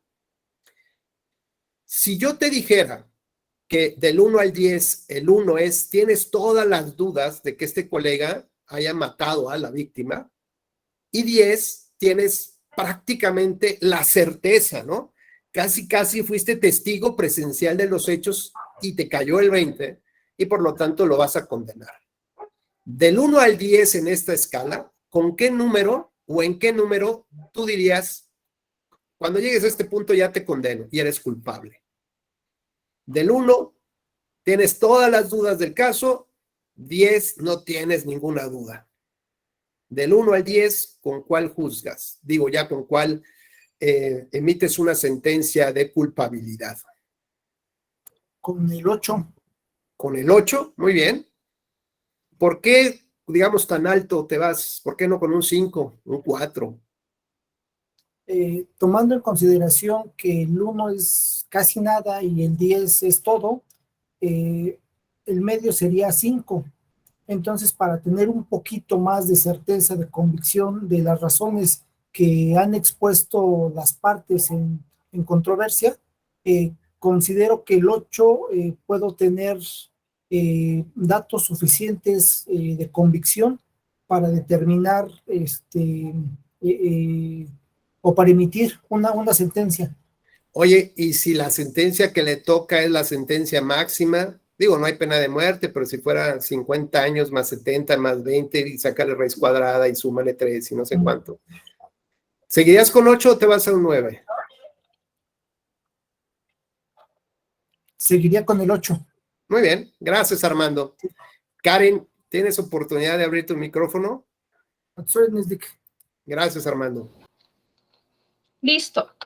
Bueno, Minerva nos dice que 10, tiene que tener todos los elementos. Oye, Karen, ahora imagínate que el caso que estás juzgando, porque tú eres jueza, es el caso del homicida, ¿no? Igual que Armando, pero nada más que este homicida, ya con los hechos que tienes en el expediente, mató a una niñita de una comunidad indígena en un despoblado de 7 años y este cuate es un militar.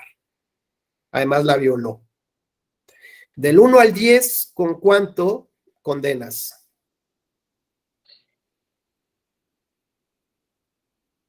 Yo defiendo al... No, tú eres jueza. Tú vas a decir si está absuelto o lo condenamos.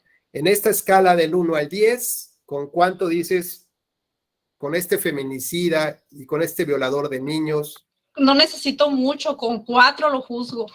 Muy bien, excelente. Fíjense, compañeras y compañeros, este es un ejercicio fundamental para el tema de la democracia. Por favor, pongan mucha atención con lo que vamos a ver en este momento. Estamos hablando de un delito de homicidio.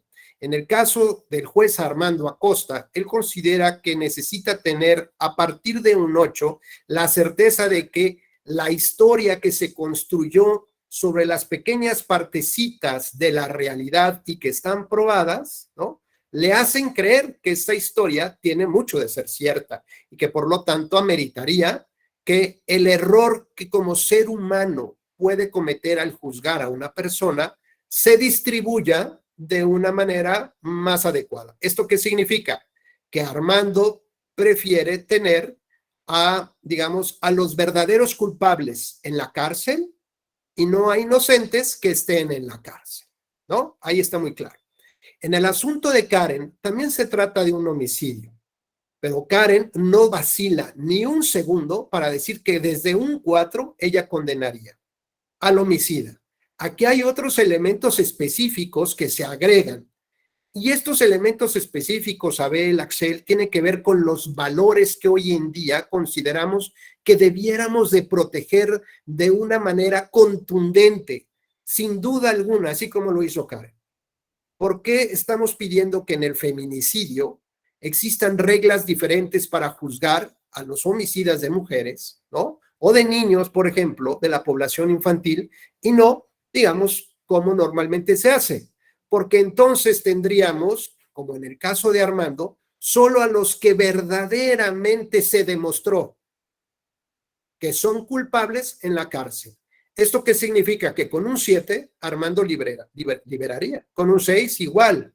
¿Y esto qué implica? Pues que como es muy difícil probar estas conclusiones de la historia, como lo hemos dicho, porque este tipo de conductas se cometen aislados, sin la presencia de personas, ¿no? Sometimientos y muchos otros elementos que es muy difícil probar en el expediente. Sin embargo, cuando entendemos los valores que están en juego, juzgamos de una manera diferente.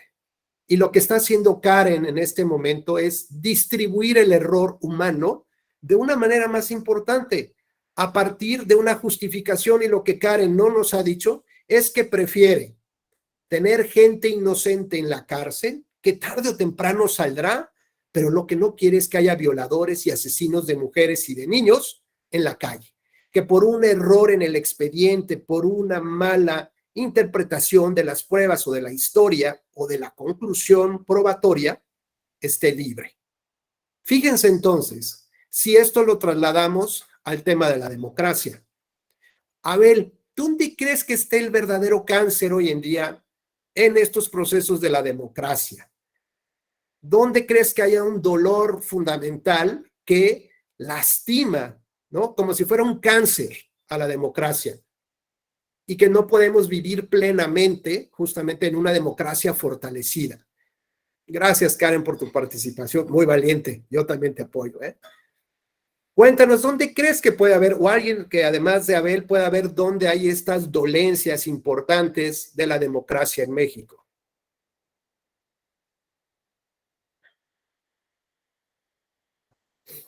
Minerva dice grupos de poder. Adelante, Abel, por favor. En la impunidad. En Impunidad. doctor.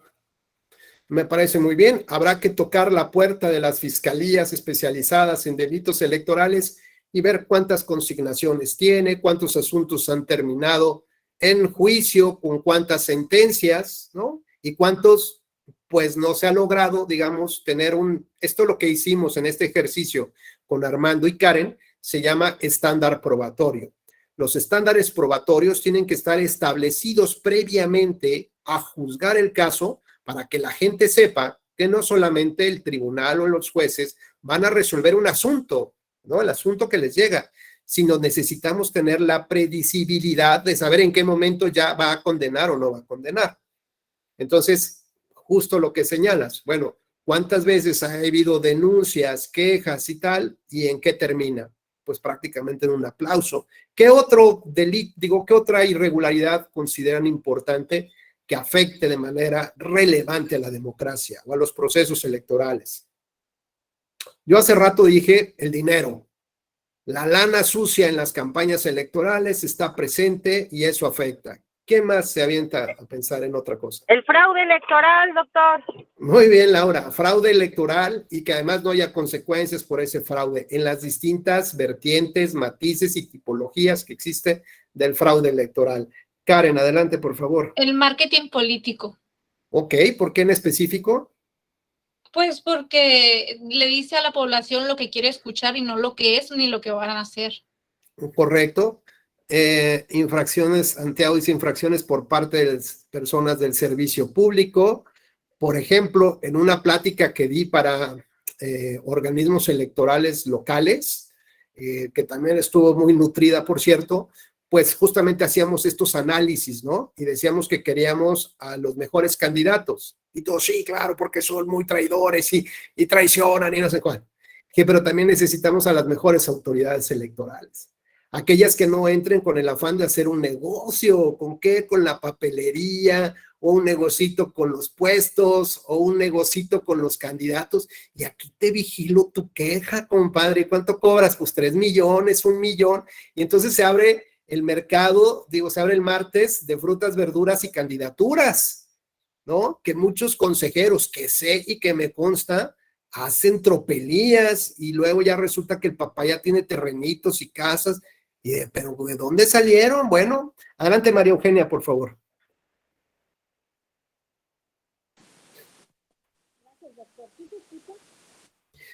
Un poquito bajo. A lo mejor hay que subirle ahí el volumen, por favor, en la compu. Ahí te escuchamos bien.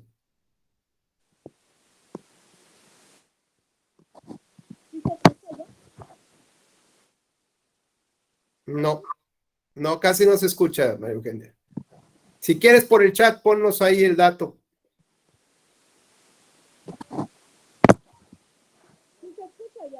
Bueno, venga.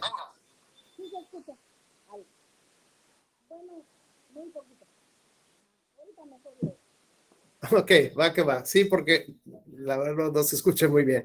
Bueno, pues a ver, cada uno de nosotros piense en un virus de la democracia, ¿no?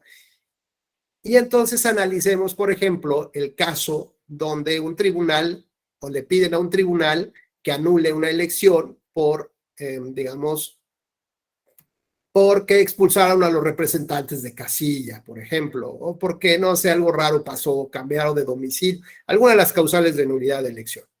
Y por otro lado está el rebase a los topes de gastos de campaña. La pregunta es, ¿el tribunal debe tener este mismo estándar probatorio para uno y otro? Es decir, cuando nosotros consideramos que no puede haber más dinero en las campañas, que no puede haber rebase a los topes de gastos de campaña. ¿Y por qué hay rebase?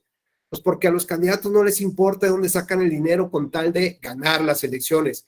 Y porque además, como no, el partido político no les entrega dinero a los candidatos, al contrario, los candidatos tienen que pagarle al partido de 1 a 3 millones para que los consideren posibles candidatos. Entonces, miércoles de candidaturas, frutas y verduras, pásenle a la charola, y el que quiere jugar y estar en la mesa para ver si lo seleccionan, pues de 1 millón para arriba le va a pedir el partido. Y además, cuando ya sea candidato, le va a decir, pues la campaña te cuesta a ti, no al partido. Yo te mando el banderín que ya tiene 2 quemadas, tiene, ya sabes, ¿no? Ahí cerveza y lo que sea, pues eso te los mando y con eso es mi participación.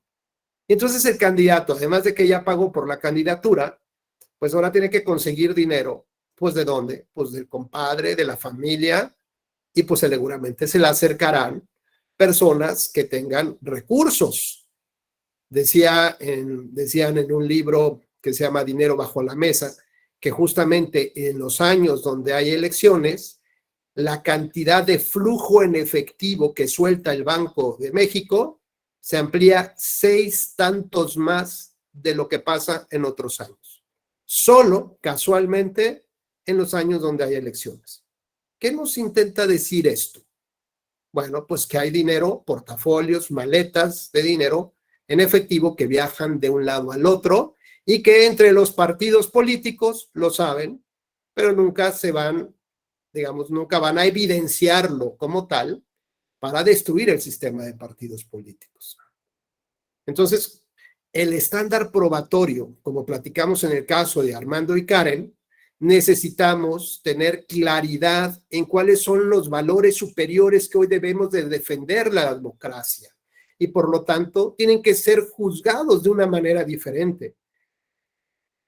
El nivel de convicción para anular una elección cuando hay dinero sucio no debe ser de 9, debe ser de 4 o de 5. y corremos con el riesgo, dice Laura, de 1 incluso, y corremos con el riesgo de anular elecciones que efectivamente no tenían ningún problema. Entonces, que habrá que buscar el otro mecanismo, no necesariamente de anular elecciones, de castigar a los candidatos y no castigar al ciudadano por hechos irregulares o conductas irregulares de partidos y de candidatos en específico. No, aquí se castiga al ciudadano porque hay que tomar dinero del erario público, del cual salen los impuestos, para pagar una elección extraordinaria.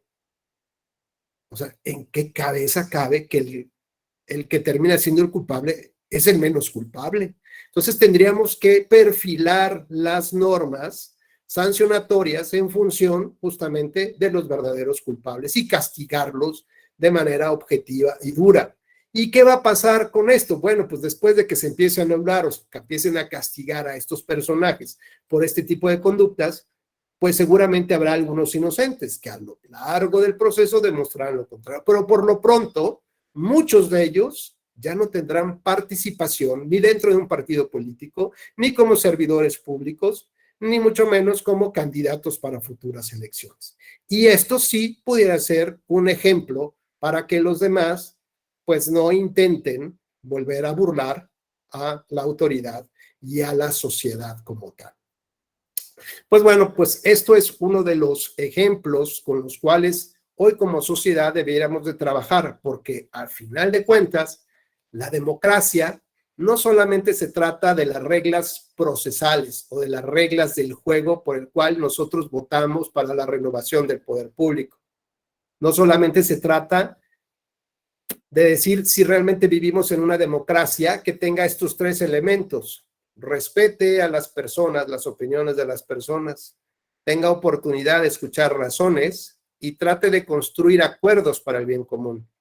¿Tenemos hoy eso como sociedad? ¿Respetamos a los demás en sus opiniones? ¿Tenemos posibilidad de entender sus razones? ¿Construimos algo? ¿Construimos puentes para trabajar en algo en común? Porque hay más cosas que nos unen que nos desunen.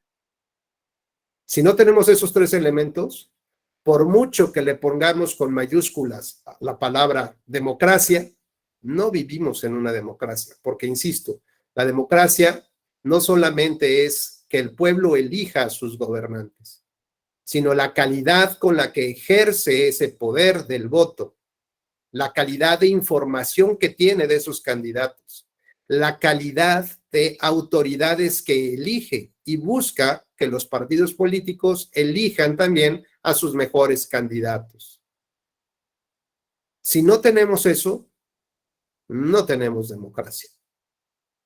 Y si ya no tenemos democracia en México, tendríamos otra cosa. Habría que empezar a ponerle nombre y apellido a lo que actualmente tenemos y sobre todo lo que la historia nos ha enseñado, hacia dónde corre el agua cuando no hay democracia, cuando no hay paredes, diques que controlen el poder. Nos llevará al autoritarismo, nos llevará a los partidos hegemónicos y nos llevará después a una especie de dictadura y de absolutismo y no necesariamente de monarquía.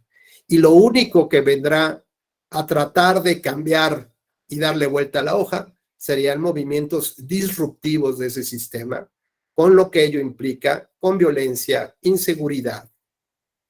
Y entonces la única manera de restablecer el orden es a través de la milicia. Se empieza con candidatos exmilitares para después darle paso a regímenes dictatoriales de corte militar. Hasta que el pueblo nuevamente se canse de eso y venga una revolución armada. Pues bueno, para no llegar a este punto, existe una vacuna, Linda Said, y esta vacuna se llama participación directa de la democracia, mecanismos de participación directa. Entonces, si hoy no podemos tomar decisiones sobre la vida pública de los mexicanos, lo que sí podemos es participar en esto, ¿Por qué? Pues, por ejemplo, tenemos una acción de presupuesto participativo. Yo no les me acuerdo si les platiqué a ustedes o a otro grupo que cuando llegué a vivir a Nuevo León, cuando me designaron magistrado allá en Monterrey, en la Sala Regional Monterrey, en el fraccionamiento donde llegué a vivir, estaban unas juntas ahí de los colonos, bueno, la gente de ahí muy chistosa, muy simpática, y estaban preocupados porque iban a hacer con el 25% de dinero que les había devuelto el municipio por haber pagado en tiempo y forma el predial. Y yo, a ver, ¿cómo es eso que les devolvió la lana? Pues sí, si juntamos el 80% de pago puntual, nos devuelve el 20 o el 25% del predial, con la única condición de que utilicemos ese recurso en beneficio de la comunidad. Y oye, suena padrísimo. ¿Y cómo van las propuestas? Bueno, pues las propuestas eran entre poner riego automático para los parques, ahí enfrentito del fraccionamiento, pintar la barda, poner juegos infantiles, algunas personas querían como algunos como tipo aparatos de ejercicio, otros poner la cancha de básquet, otros meter las líneas telefónicas por debajo para que no se vieran, ¿no? Otros, cada quien tenía ideas de qué hacer con una lanita y la gente estaba emocionada. ¿Y por qué se emocionaba? Pues porque podía intervenir en algo que le afectaba de manera directa a su comunidad. Y eso hacía que se mejorara la comunidad, que la gente participara.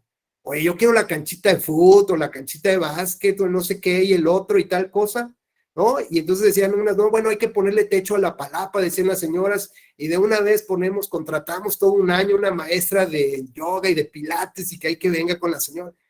Y todo el mundo estaba feliz participando. Es una manera de revivir la democracia.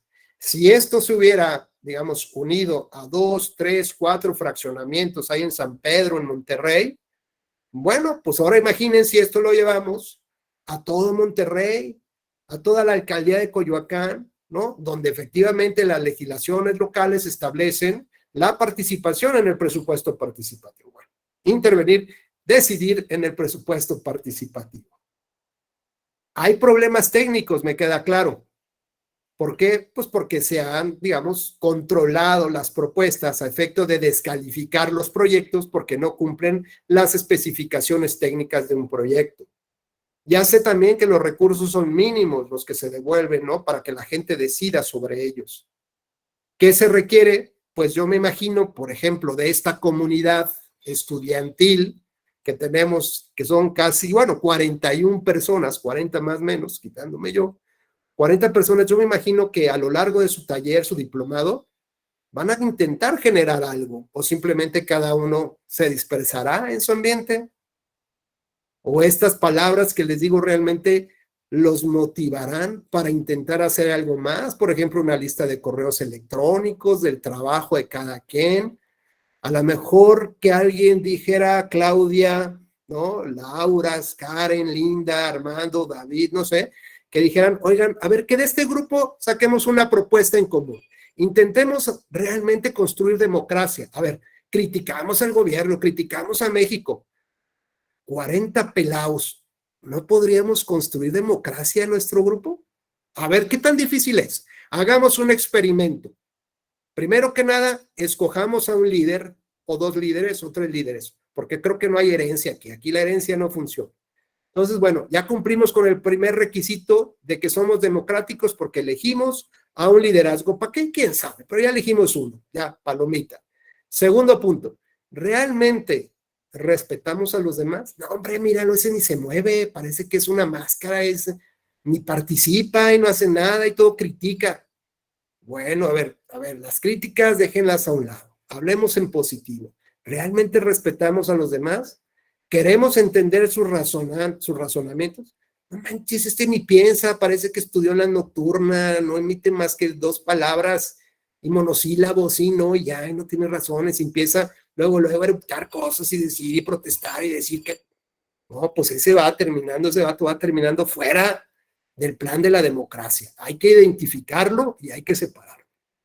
Tercero, tenemos la capacidad de acordar algo en común, un proyecto en común para nosotros, para 40 personas, pues como de qué nos late, pues abrir un tweet entre todos, ¿no? Y que haya 4 secciones y que solamente haya 5 tweets a la semana, ni tampoco se trata de vender gelatinas ni nada de eso, ¿no?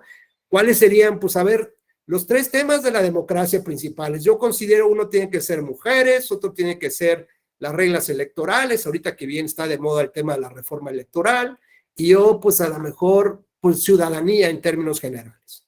Y nombramos ahí un par de gente que esté comisionada para atender el tweet y que quiera y que escuche y que pues, trate de pegarle ahí con tubo a lo que queremos.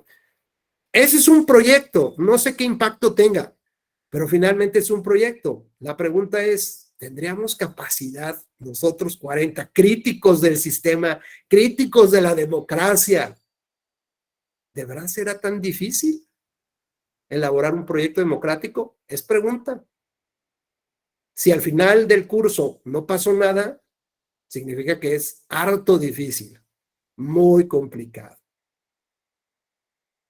Pero si tenemos esta capacidad de dar un pasito adelante, si empiezan a salir alguna iniciativa, decir, híjole, qué pena, pues es que yo siempre tengo trabajo, ¿no? Como cuando quieren elegir al presidente de la comunidad, ahí donde vivimos, ¿no?